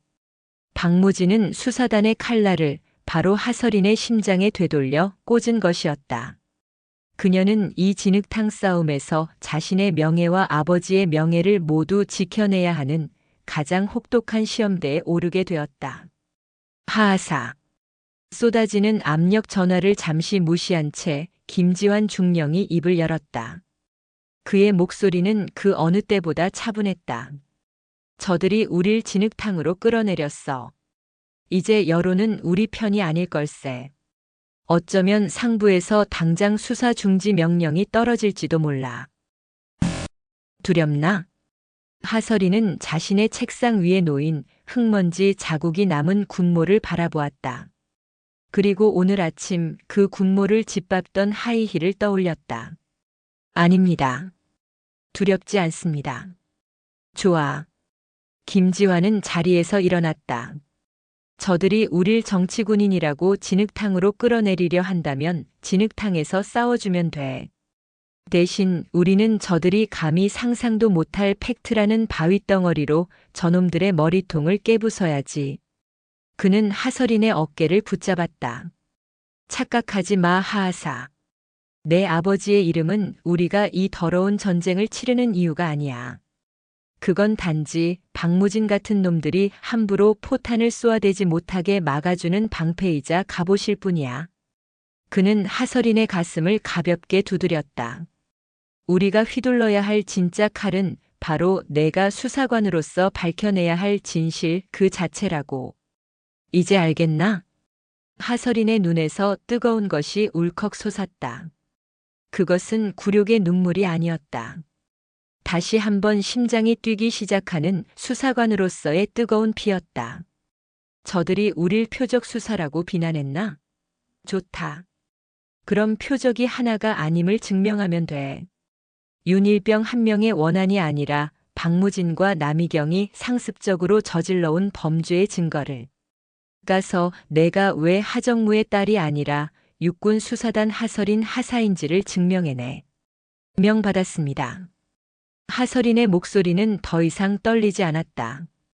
그녀는 그 어떤 때보다 굳건한 결의로 집무실을 나섰다. 2시간 뒤 대전광역시 유성구의 한 허름한 다세대 주택가. 하설이는 낡은 철문 앞에 섰다. 남이경의 두 번째 운전병이었던 예비역 최민석의 집이었다. 그는 전역한 지 1년이 채 되지 않았다. 그녀는 문을 두드렸다. 한참 뒤 잔뜩 경계하는 듯한 눈빛의 젊은 남자가 문을 열었다. 군대에서의 날카로움은 사라지고 사회의 고단함에 찌든 민간인의 얼굴이었다. 누구시죠? 육군 수사단에서 나왔습니다. 최민석 씨 되십니까? 수사단이라는 말에 최민석의 얼굴이 하얗게 질렸다. 저 전역했는데 무슨 일로? 잠시 이야기 좀 나눌 수 있을까요? 박무진 준장과 남이경 여사에 관한 일입니다. 그 이름이 나오자마자 최민석은 경기를 이르듯 문을 닫으려 했다. 필요 없습니다. 저 그 사람들이랑 상관없어요. 가세요. 최민석 씨. 하설인이 닫히는 문틈으로 발을 밀어 넣었다. 당신도 당했잖습니까? 그 여자에게. 무슨 소립니까? 난 당한 거 없어요. 윤기현 일병이 당신 후임 운전병이 모든 것을 녹음했습니다. 당신이 겪었던 일들, 내 애비는 뭐 하냐는 소리 들었던 것까지 우리도 다 알고 있습니다. 최민석의 눈이 격렬하게 흔들렸다. 그는 공포에 질려 있었다. 가세요. 제발. 그 여자가 알면 그 여자가 나 여기까지 찾아오면 나 여기서 못 살아. 그는 진심으로 두려워하고 있었다. 전역을 했음에도 불구하고 그들의 권력이 여전히 자신의 삶을 파괴할 수 있다고 믿고 있었다. 하설이는 힘으로 밀고 들어가는 것을 포기했다. 대신 그녀는 문틈에 낀 발을 빼지 않고 가장 절박한 목소리로 호소했다. 최민석 씨. 윤일병은 당신과 똑같은 일을 당하면서도 그 지옥 같은 목소리를 전부 녹음했습니다. 그는 지금 부대 무단 이탈자로 몰려 군사경찰에 체포될 뻔했습니다. 그는 돌아갈 부대가 없습니다. 그는 당신 같은 피해자가 더 이상 나오지 않기를 바랐습니다. 그래서 목숨 걸고 증거를 남겼어요. 그런데 당신은 여기서 이렇게 숨어만 있을 겁니까? 최민석의 소나기 힘이 약해졌다. 당신을 처벌하러 온 게 아닙니다. 당신을 보호하러 온 겁니다. 당신이 지금 입을 열지 않으면 윤일병은 상관 모함죄로, 우리는 표적 수사로 모든 것을 뒤집어 쓰게 됩니다.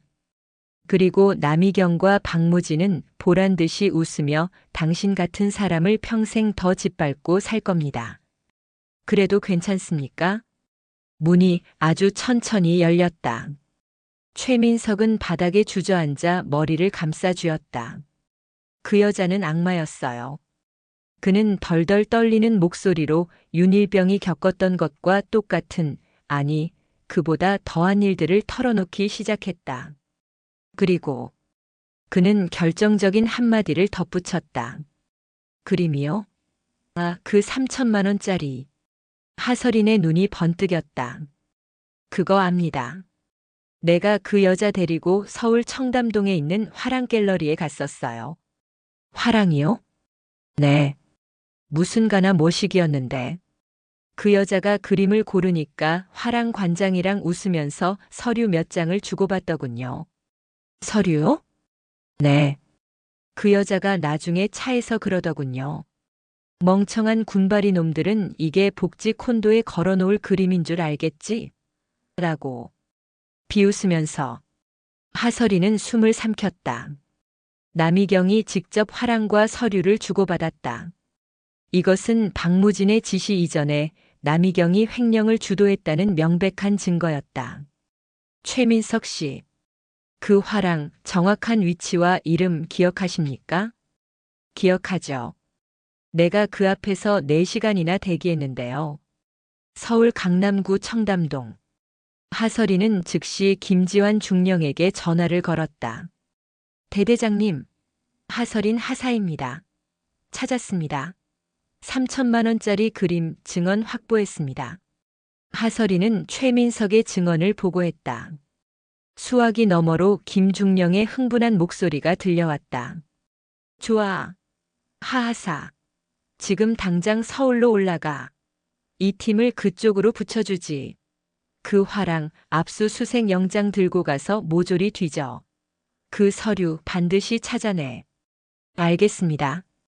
하설이는 최민석의 진술 조서를 받아내고 그에게 증인 보호 절차를 안내했다. 그녀가 막 다세대 주택을 빠져나와 수사단 차량으로 향하던 그때였다. 하설인의 등 뒤 조용했던 골목으로 검은색 세단 한 대가 소리 없이 미끄러져 들어왔다. 하설인이 본능적인 위협을 느끼고 뒤를 돌아본 순간 차에서 건장한 사내 2명이 내렸다. 그들은 군인이 아니었다. 민간정보업체 박무진이 고용한 해결사들이었다. 그들은 하설인을 미행하고 있었다. 하설인 하사. 맞지? 한 놈이 비릿하게 웃으며 그녀의 앞을 막아섰다. 우리 박 장군님이 너무 나대지 말라고 전해달라더군. 특히 그는 하설인의 손에 들린 수사 수첩을 낚아채려 했다. 내 애비 이름 믿고 까불다가 오늘 아침에는 머리만 맞았지만 다음에는 진짜 피눈물 나는 수가 있다고. 그들의 손이 하설인의 머리채를 향해 날아들었다. 하지만 그들은 몰랐다. 자신들이 지금 건드린 상대가 그저 하정무의 딸이 아니라 육군 수사단의 정식 수사관이자 모든 종류의 위협에 대응하도록 훈련받은 군인이라는 사실을. 하설인의 눈빛이 그날 통제선에서 남이경을 막아섰던 것보다 100배는 더 차갑게 얼어붙었다. 그녀는 몸을 비틀어 남자의 손목을 낚아챘다. 수사 방해 및 민간인에 의한 군인 폭행. 현행범으로 체포한다. 지옥의 문이 이제 막 박무진의 눈앞에서 열리고 있었다. 대전광역시 유성구의 다세대 주택가. 차가운 가로등 불빛만이 좁은 골목을 위태롭게 비추고 있었다. 하설인 하사는 방금 전 예비역 최민석의 충격적인 증언을 확보하고 김지환 중령에게 다급한 보고를 마친 참이었다. 그녀의 심장은 박무진과 남이경의 횡령 증거를 잡았다는 흥분과 동시에 등 뒤에서 느껴지는 서늘한 위협으로 격렬하게 뛰고 있었다. 내 애비 이름 믿고 까불다가 오늘 아침에는 머리만 맞았지만 다음에는 진짜 피눈물 나는 수가 있다고. 박무진이 고용한 해결사들이었다. 군인이 아닌 돈으로 움직이는 민간인. 그들의 눈에는 법도 규율도 없었다. 오직 박무진의 지시를 이행하려는 폭력성만이 번뜩였다. 한 놈이 하설인의 손에 들린 수사 수첩과 휴대전화를 낚아채려 했고 다른 한 놈은 그녀의 머리채를 잡기 위해 거대한 손을 뻗었다. 그들은 군복을 입은 여군 하사 하나쯤은 순식간에 제압할 수 있으리라 확신했다. 그것이 그들의 치명적인 실수였다. 하설인의 눈빛이 그날 통제선에서 남이경을 막아섰던 것보다 100배는 더 차갑게 얼어붙었다. 그녀는 본능적으로 움직였다. 사내의 손이 머리채에 닿기 직전 하설인은 몸을 낮추며 반보 안으로 파고들었다. 동시에 팔꿈치로 사내의 텅 빈 명치를 정확하게 가격했다. 컥! 숨이 막힌 사내가 비명을 삼키며 주춤하는 사이 하설인은 다른 사내의 손목을 낚아챘다. 그녀는 육군 수사관 기초훈련 과정에서 배운 체포수를 몸이 기억하는 대로 구사했다.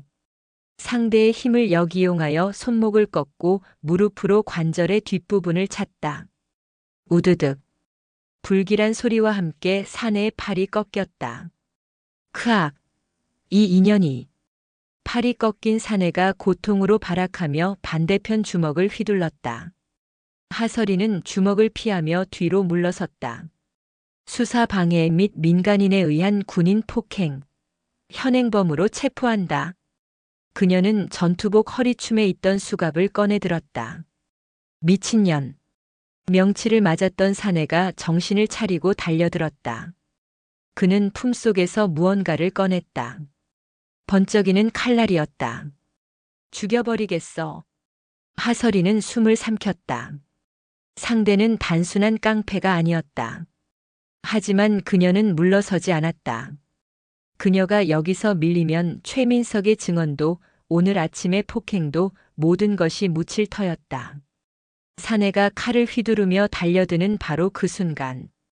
꼼짝 마. 육군 수사단이다. 골목 양쪽에서 동시에 검은색 승합차 2대가 급정거했다. 맹렬한 기세로 뛰어내린 것은 전투복 위에 수사단 조끼를 겹쳐 입은 베테랑 수사관들이었다.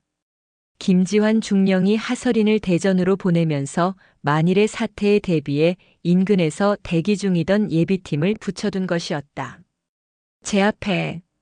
수사관들은 순식간에 두 사내를 짓눌렀다. 칼을 들었던 사내는 바닥에 처박혔고 팔이 꺾인 사내는 저항조차 하지 못했다. 이거 나. 너희가 뭔데 민간인을. 닥쳐. 넌 지금 현역군 수사관을 흉기로 위협했다. 그게 무슨 죄인지는 법정에서 듣게 될 거다. 팀장이 하설인에게 다가왔다. 하하사, 괜찮나? 네, 괜찮습니다. 이자들 박무진 준장이 보낸 자들입니다. 알고 있다. 대대장님께서 지시하셨다.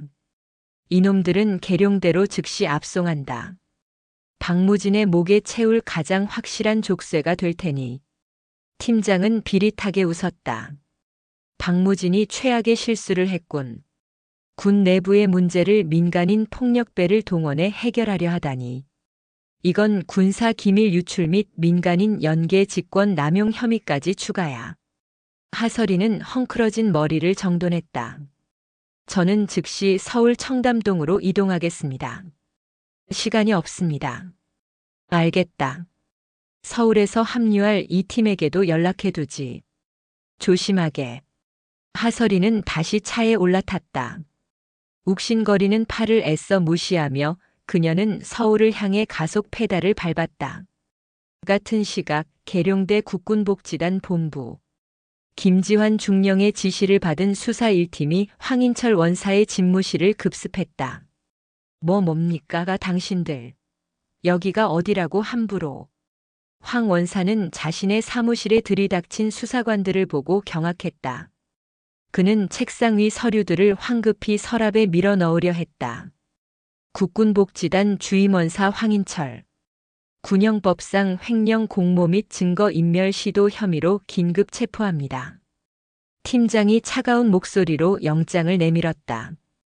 횡령. 무슨 놈의 횡령. 난 몰라. 난 아무것도 모른다고. 황 원사는 발악했지만 2명의 수사관이 그의 양팔을 붙잡아 수갑을 채웠다. 압수수색 실시. 특히 회계장부 결제 서류, 컴퓨터 파일. 하나도 빠짐없이 확보해. 수사관들이 일사불란하게 움직였다. 그들은 황 원사의 책상 서랍을 강제로 열었다. 그 안에는 그가 방금 숨기려 했던 양평콘도 비품 구매 목록 결제 서류 원본이 들어있었다. 팀장은 서류를 훑어보았다. 젠장. 무슨 일입니까? 깨끗해. 너무 깨끗해. 서류상에는 그림이나 3천만 원에 대한 그 어떤 흔적도 없었다. 고급 가구 및 집기류 일체라는 애매한 항목으로만 처리되어 있었다. 박무진 준장의 결제 도장까지 완벽하게 찍혀 있었다. 황 원사. 그림 어디다 숨겼지? 무슨 그림? 난 몰라. 난 그냥 장군님이 시키는 대로 했을 뿐이야. 황 원사는 뻔뻔하게 발뺌했다. 이대로라면 횡령 혐의를 입증하기가 어려웠다. 녹취록만으로는 부족했다. 바로 그때 팀장의 휴대전화로 김지환 중령의 연락이 왔다. 팀장, 방금 하하사에게서 연락받았다. 그림 청담동 화랑에 있다. 지금 하하사가 그리로 이동 중이다. 알겠습니다. 그럼 저희는 일단 확보한 장부 전부 가지고 복귀해. 우리가 가진 장부와 화랑의 장부를 대조해야 한다. 이건 이중장부다. 수사 1팀은 황 원사를 연행하고 사무실의 모든 자료를 압수해 복귀하기 시작했다. 박무진의 방화벽이 이제 막 서울에서부터 무너져 내릴 참이었다. 밤늦은 시각 서울 강남구 청담동. 화려한 명품 매장들 사이 유독 고고한 척 불을 밝히고 있는 한 화랑갤러리 앞에 하설인 하사의 수사 차량이 멈춰 섰다. 이미 도착해 있던 수사 2팀 팀장과 수사관들이 그녀를 맞았다. 하하사 고생 많았네. 몸은 괜찮나? 괜찮습니다. 지금 바로 들어가시죠. 화랑의 육중한 문이 열리고 우아한 실크 원피스를 입은 여성 관장이 그들을 맞았다. 그녀의 얼굴에는 값비싼 미소가 걸려 있었지만 눈은 조금도 웃고 있지 않았다.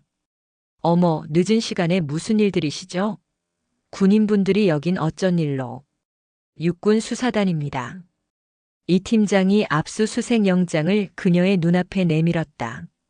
국군복지단 횡령 사건 관련하여 본 화랑의 거래 내역 및 장부 일체를 확인하러 왔습니다.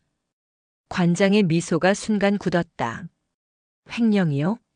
어머, 저희는 그런 불법적인 일과는 전혀. 협조해 주시죠. 수사관들이 화랑 안으로 들어섰다. 관장은 어깨를 으쓱하며 마치 연극을 하듯 그들을 안내했다. 좋아요. 저희는 투명하게 운영되니까요. 찾으시는 게 뭔지는 모르겠지만 장부라면 저기 회계실에 다 있습니다. 회계실로 들어선 수사관들은 컴퓨터 파일과 서류처를 뒤지기 시작했다. 하설이는 곧장 고객관리대장을 찾았다. 남이경. 이름 찾았습니다. 그녀는 남이경의 거래 내역을 펼쳤다. 고객명 남이경. 거래 일자 석 달 전. 작품명 유명 작가의 추상화. 금액 3천만 원 일시불. 팀장이 인상을 썼다. 이것 봐. 하하사. 남이경 개인 이름으로 구매했어. 결제 수단도 개인 카드 일시불이야. 관장이 옆에서 끼어들었다.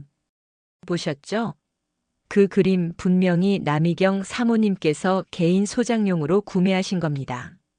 저희는 정당하게 판매했을 뿐 군대 예산과는 아무런 관련이 없어요. 이것은 박무진의 횡령 혐의를 정면으로 반박하는 증거였다. 만약 남이경이 개인 돈으로 산 것이라면 녹취록의 예산 발언은 그저 부부싸움 중 나온 허풍으로 치부될 수 있었다. 젠장. 팀장이 욕설을 씹어 삼켰다. 박무진이 여기까지 손을 써둔 건가? 하설이는 포기하지 않았다. 그녀는 오늘 아침 자신의 군모를 짓밟던 그 오만한 얼굴을 떠올렸다. 그리고 최민석의 증언을 되뇌었다.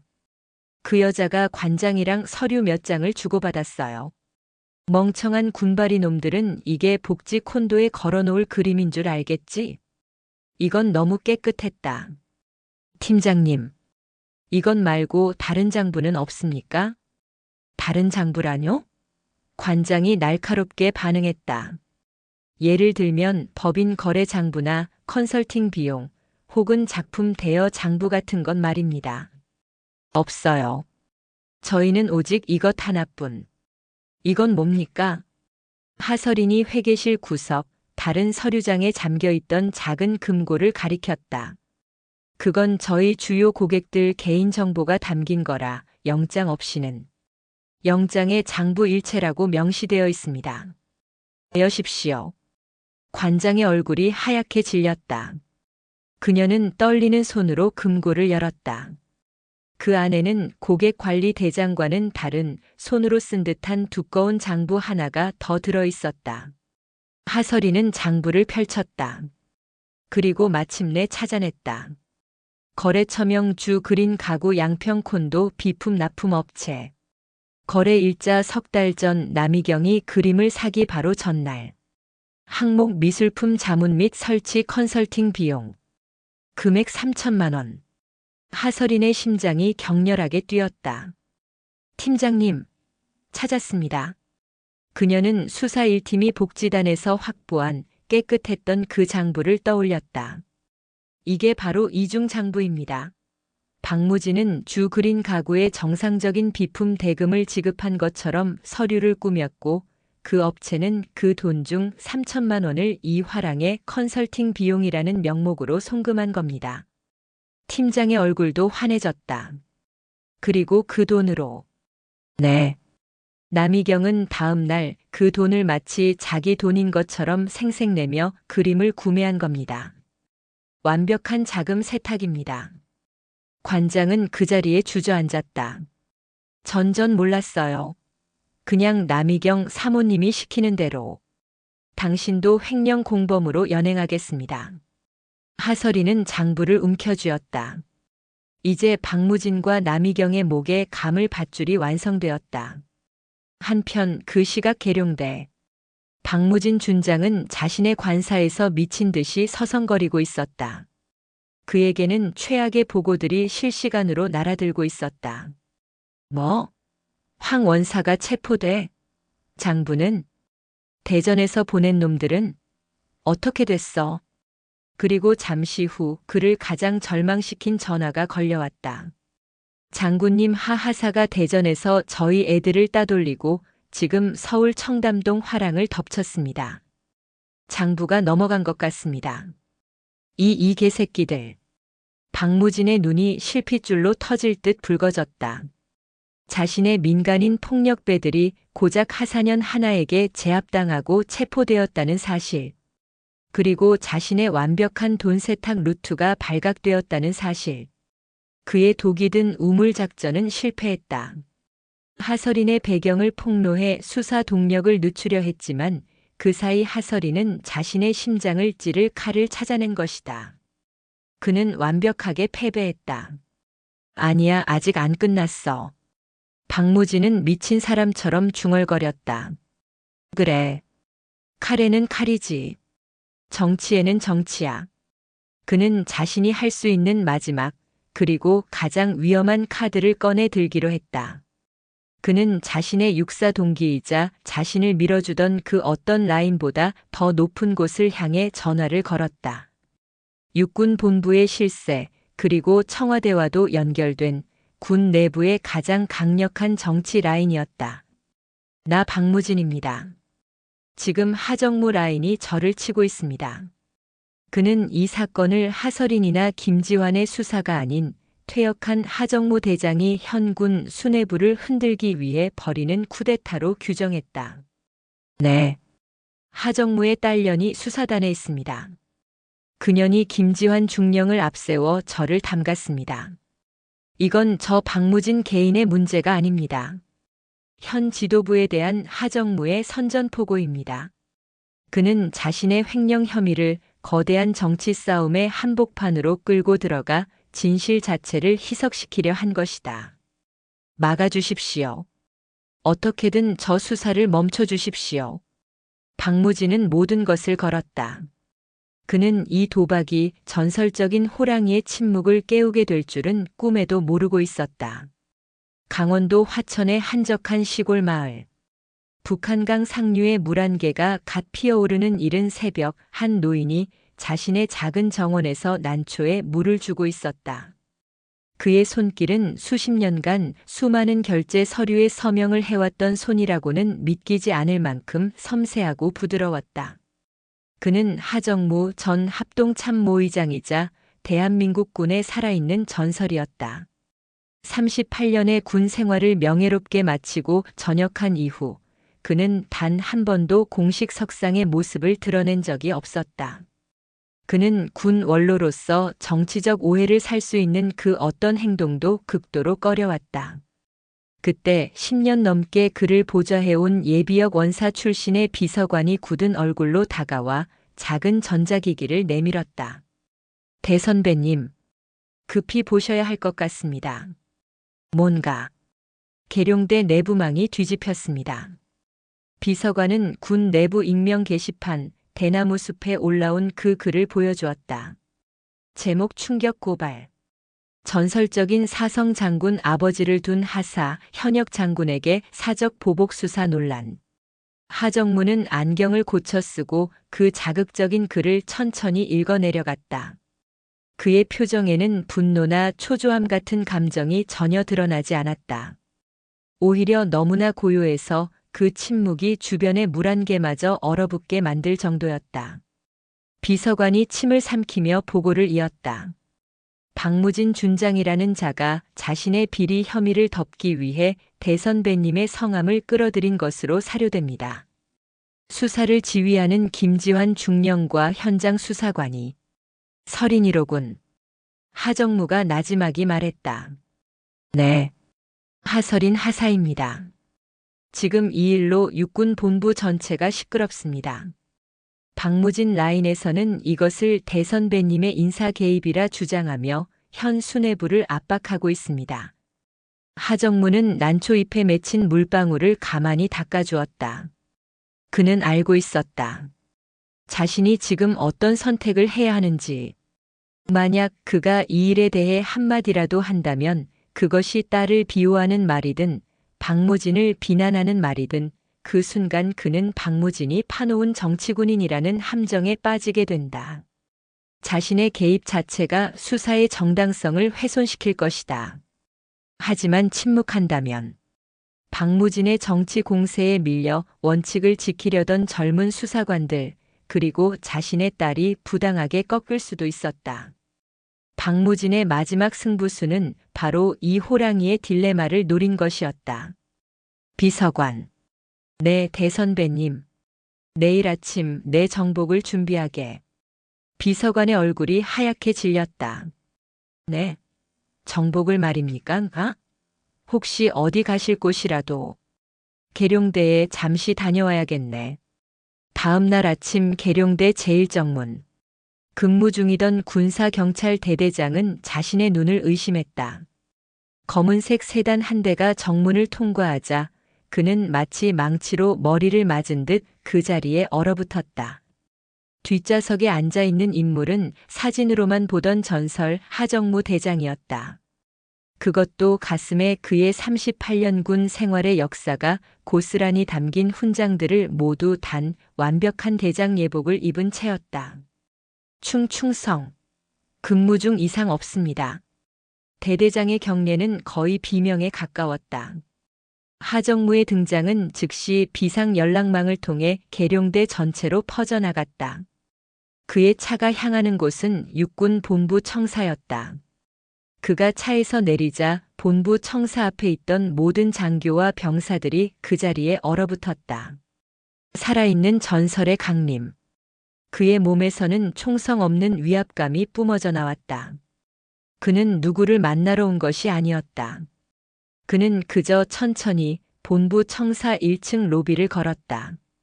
복도에 전시된 역대 참모총장들의 사진 액자를 하나하나 둘러보고 중앙 현관에 놓인 거대한 지구본을 물끄러미 바라볼 뿐이었다. 하지만 그의 그 침묵의 행보는 계룡대에 주둔한 모든 별들에게 날아든 가장 강력한 메시지였다. 내가 이곳에 와 있다. 너희가 내 명예에 똥칠을 하는 것을 내가 두 눈으로 똑똑히 지켜보고 있다. 육군 참모총장의 집무실은 아침부터 비상이 걸렸다. 그는 안절부절 못하며 창밖으로 하정무 대장의 모습을 지켜보고 있었다. 당장이라도 뛰쳐나가 깍듯이 인사를 올려야 했지만 그럴 수 없었다. 지금 그에게 인사를 하는 것은 박무진이 퍼뜨린 음모론에 자신이 연루되어 있음을 자인하는 꼴이 될 수도 있었다. 하지만 모른 척할 수도 없었다. 이 모든 상황을 방치했다는 책임을 져야 할 사람은 바로 자신 현직 총장이었기 때문이다. 결국 참모총장은 결단을 내렸다. 그는 자신의 비서실장을 시켜 우연을 가장한 만남을 주선했다. 참모총장이 로비로 내려와 막 외부로 나가려던 찰나 하정무 대장과 우연히 마주치는 그림이었다. 어이쿠, 대선배님, 이게 얼마만입니까? 여기까지 어인 행차십니까? 참모총장은 최대한 자연스러운 미소를 지으며 허리를 숙였다. 그의 등에서는 식은땀이 흐르고 있었다. 하정무는 그런 그를 물끄러미 바라보며 나지막하지만 온 복도를 울리는 목소리로 말했다. 총장, 내가 오늘 아침 신문을 보니 아주 재미있는 소설이 실렸더군. 네. 그게. 이 늙은이가 아직도 군을 주무르려고 내 딸을 사냥개로 내세워 현역 장군을 물어뜯게 했다는 군. 그래. 총장이 보기엔 어떤가? 내가 그런 사람으로 보이나? 아닙니다. 대선배님, 그건 일부 언론과 내부망의 악의적인 왜곡 보도일 뿐입니다. 당장 바로 잡도록 조치하게. 됐네. 하정무가 그의 말을 잘랐다. 내가 우려하는 것은 그런 하찮은 소설 따위가 아니야. 그의 눈이 얼음장처럼 차가워졌다. 내가 평생을 바친 이군 조직 내부에 자신의 아내가 군인의 머리를 가방으로 내리치고 군모를 하이힐로 짓밟은 죄를 덮기 위해 감히 군의 명예와 전직 합참의장의 이름을 더럽히려 드는 버러지 같은 장군이 있다는 사실일세. 참모총장의 얼굴이 굳었다. 그리고 더 우려스러운 것은 하정무는 참모총장에게 한 걸음 다가섰다. 그런 버러지 한 마리가 무서워서 군의 기강을 바로 세워야 할 총장 이하 지휘부가 여론의 눈치나 보며 침묵하고 있다는 사실이야. 그의 목소리는 조용했지만 그 안에 담긴 서리 같은 분노는 참모 총장의 심장을 얼어붙게 만들었다. 총장, 내가 오늘 여기 온 이유는 단 하나야. 내 딸을 비호해달라고 온 게 아니야. 내 딸은 군인이다. 군법에 따라 수사하고 군법에 따라 재판받으면 돼. 하지만 군인으로서의 본분을 망각하고 군을 더럽힌 자는 그 계급이 무엇이든 반드시 군법에 따라 그 죄를 물어야 할 걸세. 만약 그렇지 않다면. 하정무는 잠시 말을 끊고 참모 총장의 눈을 똑바로 응시했다. 이 늙은이가 아직 녹슬지 않은 내 마지막 명예를 걸고 이 군을 어떻게 바로잡을 수 있는지 직접 보여주게 될 걸세. 그 말을 끝으로 하정무는 몸을 돌려 청사를 나섰다. 그의 등 뒤에 남겨진 참모 총장은 마치 사형 선고를 받은 죄수처럼 새하얗게 질린 얼굴로 그 자리에 얼어붙어 있었다. 박무진이 저지른 최악의 실수는 건드려서는 안 될 잠자던 호랑이의 바로 그 영린을 건드린 것이었다. 하정무 대장이 계룡대를 떠난 그 순간 보이지 않는 거대한 태풍이 군 수뇌부를 강타했다. 그가 로비에서 참모 총장에게 던진 얼음장 같은 경고, 이 늙은이가 이 군을 어떻게 바로잡을 수 있는지 직접 보여주게 될 걸세. 라는 그 말은 단순한 분노의 표출이 아니었다. 그것은 군 전체의 명예를 건 최후 통첩이자 현 수뇌부가 이 사태를 묵인할 시 자신이 직접 정치의 무대로 복귀할 수도 있음을 시사하는 가장 강력한 포고령이었다. 육군 참모총장은 자신의 집무실로 돌아와 새하얗게 질린 얼굴로 비서실장을 물렸다. 그는 떨리는 손으로 보안 유선 전화의 가장 윗줄, 청와대 안보실과 연결된 비상선을 들었다 놨다 하기를 수십 번. 결국 그는 다른 곳으로 전화를 걸었다. 육군 본부 감찰실장이었다. 나 총장일세. 충성. 총장님. 박무진 준장관. 어떻게 되어가고 있나? 그게 대선배님 관련 음해성 여론이 일어서 일단. 당장 멈춰. 총장의 목소리는 강철처럼 차가웠다. 네. 무엇을? 그따위 여론 눈치 보는 짓 당장 멈추란 말일세. 김지환 중령 하설인 하사. 그 수사팀에게 전하게. 육군 본부 아니 나 참모총장이 모든 책임을 질 테니 그 어떤 외압에도 굴하지 말고 법과 원칙에 따라 한치의 의혹도 없이 신속하고 엄정하게 처리하라고. 하지만 장군님 정치적 부담이. 정치적 부담? 하정무 대선배님이 직접 벌어지라고 칭한 자를 감싸는 것이 더 큰 정치적 부담인가? 아니면 썩은 뿌리를 도려내는 것이 부담인가? 당장 실행하게. 육군 수사단이 필요로 하는 모든 자원, 모든 권한을 보장해. 이것은 내 직권 명령일세. 알겠습니다. 전화가 끊겼다. 하정무라는 호랑이가 침묵을 깨고 포효한 순간 박무진이 마지막 동아줄이라 믿었던 정치 라인은 가장 먼저 그를 버렸다. 아니, 그를 제물로 바쳐 호랑이의 분노를 잠재우기로 결정한 것이다. 그 즉시 군 내부망 대나무 숲에 올라왔던 하설인을 음해하던 모든 글이 빛의 속도로 삭제되었다. 하정무의 딸이라며 수군대던 익명의 목소리들이 순식간에 자취를 감추었다. 바람의 방향이 바뀐 것이 아니었다. 태풍이 모든 것을 집어삼킨 것이다. 김지환 중령의 집무실. 쏟아지던 압력 전화가 거짓말처럼 끊겼다. 대신 감찰실장에게서 직통 전화가 걸려왔다. 김중령. 나 감찰실장일세. 그동안 마음고생 많았네. 감사합니다. 총장님 직권 명령이 하달됐네. 신속, 엄정, 그리고 전폭적 지원. 필요한 게 뭔가? 특수감찰팀을 더 붙여줄까? 김지환은 하설인과 함께 확보한 이중 장부와 해결사들의 신병 확보 보고서를 내려다보며 차가운 미소를 지었다. 아닙니다, 실장님. 이미 칼과 방패는 모두 준비되었습니다. 저희에게 필요한 것은 저들이 더는 빠져나갈 구멍을 만들지 못하도록 할 단 하나의 무대뿐입니다. 무대라. 네. 박무진 준장과 그의 아내 남이경, 그리고 횡령 공범 황인철 원사.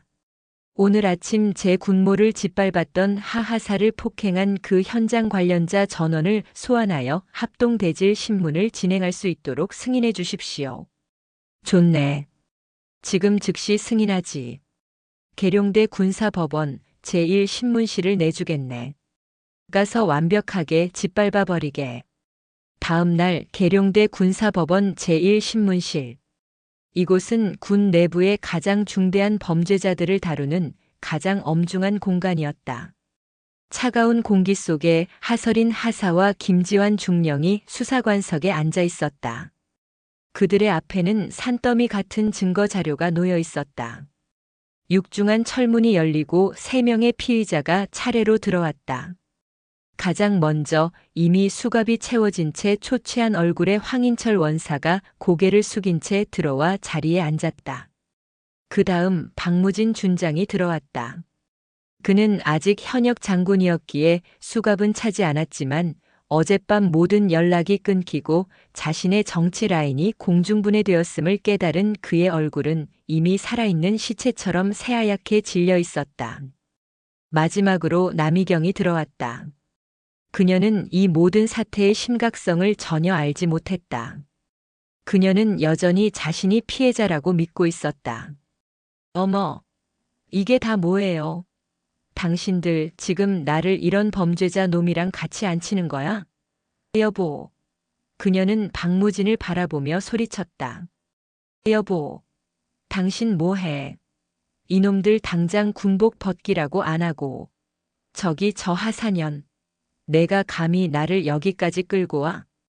하설이는 아무 말 없이 그녀를 응시했다. 그 눈빛은 더 이상 분노가 아닌 차가운 연민이었다. 박무진은 아내의 그 멍청한 외침에 대답할 기력조차 없었다. 그는 그저 김지환 중령을 노려보며 마지막 남은 허세를 쥐어짰다. 김지환 중령. 자네가 이겼네. 하정무 대선배님께 줄을 잘 섰더군. 축하하네. 이따위 정치 공작으로 별을 달게 되어서. 정치 공작이라. 김지환은 코웃음을 쳤다. 좋습니다, 박 장군. 지금부터는 정치가 아니라 법을 이야기해보죠. 그는 신문실 스크린을 켰다. 첫 번째 화면. 그날 아침 제3통제선의 폐쇄회로 화면이 재생되었다. 소리는 없었지만 남이경이 하설인의 머리를 가방으로 내리치고 그녀의 군모를 하이힐로 짓밟는 장면이 선명하게 기록되어 있었다. 남이경의 얼굴이 굳었다. 저건 전현이 먼저 나한테 대들어. 정당방위였다는 말씀이십니까, 사모님? 하설인이 처음으로 입을 열었다. 그녀는 자신의 책상 위에서 비닐에 쌓인 증거물 하나를 꺼내 테이블 중앙에 올려놓았다. 그것은 흙먼지가 묻고 하이힐 굽에 찍혀 뭉개진 바로 그녀의 군모였다. 그럼 이 군모에 찍힌 사모님의 신발 자국도 정당방위의 흔적입니까? 박무진의 눈동자가 격렬하게 흔들렸다. 김지환이 다음 자료를 넘겼다. 박 장군, 이 얼굴들이 익숙하십니까? 스크린에 대전에서 하설인을 습격했던 그 해결사들의 머그샷이 떴다. 장군님께서 어젯밤 고용한 민간인들입니다. 장군님의 지시로 제 부하인 하하사를 흉기로 위협하고 수사 자료를 탈취하려 했습니다. 군인 폭행 교사 및 수사 방해 교사 혐의입니다. 뭐 모르는 자들이다. 나는 저런 자들을. 아, 그러십니까? 그럼 이 통화 내역은 어떻게 설명하시겠습니까? 김지환은 해결사의 휴대폰에서 복원한 박무진의 관사 전화번호가 찍힌 통화 기록을 화면에 띄웠다. 박무진의 입이 굳게 닫혔다. 자, 이제 본론으로 들어가죠. 하설인이 나섰다. 그녀는 2개의 장부를 테이블 위에 나란히 펼쳐놓았다. 하나는 수사 1팀이 황 원사의 사무실에서 압수한 복지단 양평콘도 비품 장부였다. 다른 하나는 수사 2팀과 하설인이 청담동 화랑에서 확보한 은밀한 이중 장부였다. 남이경 사모님, 이 3천만 원짜리 그림 참 아름답더군요. 박 장군께서는 복지단 예산으로 고급 가구를 구매했다고 결제하셨습니다. 하지만 같은 날 그 돈은 가구 업체를 통해 청담동 화랑의 미술품 자문 비용으로 둔갑했습니다. 그리고 다음 날 남이경 사모님은 그 돈으로 이 그림을 개인 구매한 것처럼 가져오셨죠. 완벽한 횡령이자 자금 세탁입니다. 남이경은 이제야 사태의 심각성을 깨닫고 얼굴이 하얗게 질리기 시작했다. 여보, 이게 다 무슨 소리야? 나는 당신이 사준. 닥쳐. 박무진이 버럭 소리를 질렀다. 증거. 그깟 종이 쪼가리. 전부 저것들이 날 조한 거야. 하설인, 내년이 내 애비 백 믿고 조작한 거잖아. 윤기현이 그놈이 거짓말한 거라고. 그는 마지막 발악을 했다. 이 모든 것이 조작이며 윤기현 일병의 개인적인 원한이라고 몰아붙였다. 조작이라고요. 하설이는 그를 가만히 바라보았다. 좋습니다. 그럼 마지막 증거를 들려드리죠.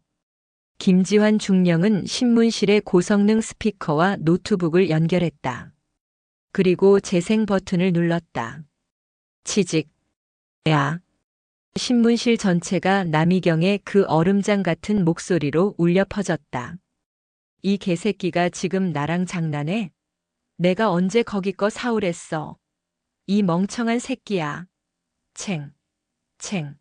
하이힐 굽소리가 고막을 찔렀다. 악, 사모님, 운전 중입니다. 윤일병의 비명이 생생하게 울렸다. 남이경의 얼굴에서 핏기가 완전히 사라졌다. 하지만 녹음은 멈추지 않았다.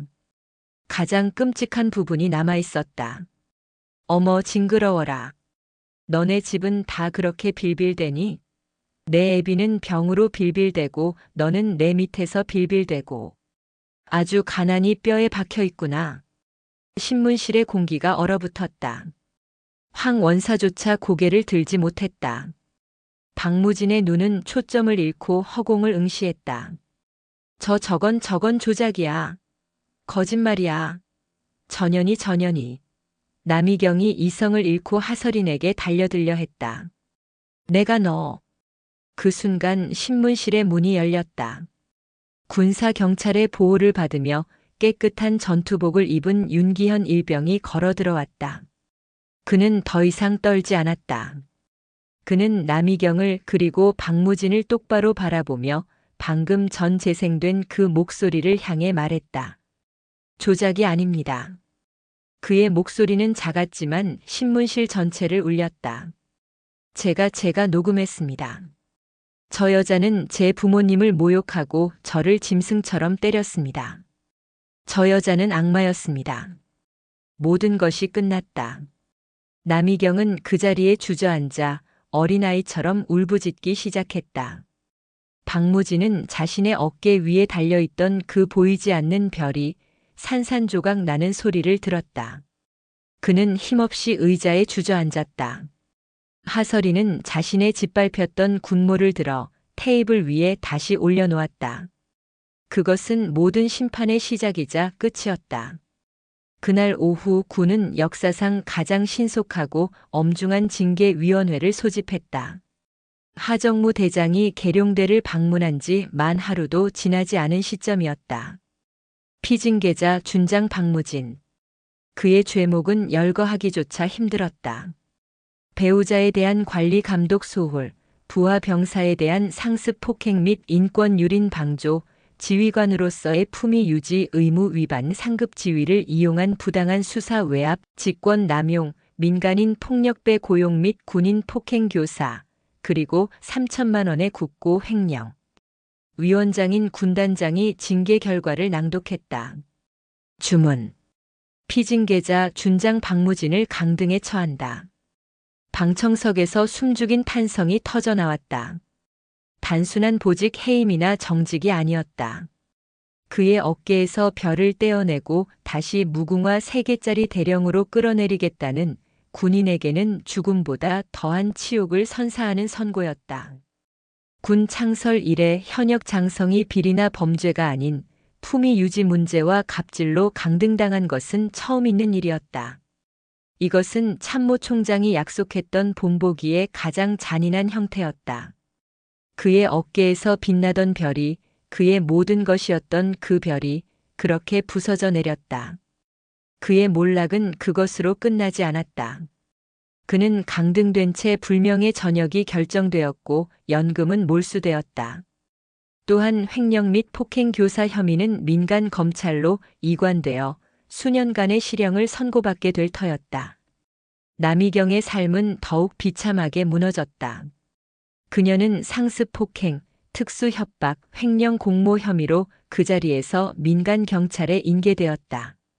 그녀가 그토록 자랑스러워했던 장성 관사에서는 쫓겨났고 압류된 재산을 처분하여 피해 병사들에게 수억 원의 위자료를 지급하라는 판결을 받았다. 그녀가 그토록 원했던 그 3천만 원짜리 그림은 다시 경매에 나와 군 피해자 지원 기금으로 환수되었다. 황인철 원사 역시 횡령 공범으로 실형을 선고받고 불명예 전역했다. 며칠 뒤 군 내부 게시판에 한 장의 사진이 올라와 화제가 되었다. 강원도 최전방의 어느 눈 쌓인 초소. 낡은 방한복을 입은 한 대령이 젊은 병사의 경례를 받으며 면회객의 신분증을 확인하고 있는 사진이었다. 그의 어깨에는 별이 있어야 할 자리에 무궁화 3개가 초라하게 붙어 있었다. 사진 밑에는 짧은 댓글 하나가 달려 있었다. 정의는 살아있다. 그 댓글에 수천 개의 추천이 박히고 있었다. 모든 사건이 마무리된 후 계룡대의 평온한 저녁. 수사단 본부에서는 조촐한 표창 수여식이 열렸다. 중령 김지환. 상기 군인은 투철한 군인 정신과 불굴의 용기로 군의 기강을 바로 세우고 썩은 뿌리를 도려내는데 혁혁한 공을 세웠으므로 이에 표창함. 아울러 대령 진급을 명함. 참모 총장이 직접 수여하는 표창이었다. 김지환은 마침내 대령 계급장을 달았다. 그는 하설인을 바라보며 옅은 미소를 지었다. 하사하설인. 하설인이 단상 앞으로 나갔다. 상기 군인은 외부의 부당한 압력과 위협 속에서도 군인으로서의 명예와 원칙을 지켜내어 모든 군인의 귀감이 되었으므로 이에 표창함. 그녀는 표창장을 받았다. 그때 참모 총장이 마이크 없이 그녀에게 나지막이 말했다. 하하사. 아버님께 안부 전해주게. 그리고 고맙다고 전해주게. 자네 같은 딸을 군에 보내주셔서. 눈물이 핑 돌았지만 하설이는 씩씩하게 경례를 붙였다. 충성. 그 주말 하설이는 휴가를 내어 강원도 화천의 아버지 집을 찾았다. 하정무는 여전히 아무 일도 없었다는 듯 난초 잎을 닦고 있었다. 오랜만이구나, 설이나. 내 아버지. 하설이는 아버지의 곁에 섰다. 무슨 말을 해야 할지 몰랐다. 그때 하정무가 먼저 입을 열었다. 군모는? 네. 군모는 새로 지급받았느냐? 그는 모든 것을 알고 있었다. 네. 새로 받았습니다. 그래. 하정무는 낡은 수건으로 자신의 손을 닦으며 일어섰다. 그는 딸의 어깨를 그 위 계급장을 물끄러미 바라보았다. 잘 싸웠다. 그 한마디였다. 하지만 잊지 마라, 설이나. 내가 오늘 그 자리에 설 수 있었던 것은 내 뒤에 내가 있었기 때문이 아니다. 그는 딸의 눈을 정면으로 바라보았다. 내가 내 군복의 명예를 그 버러지 같은 자의 진흙탕 속에서조차 스스로 포기하지 않았기 때문이다. 그것이 내가 이긴 이유다.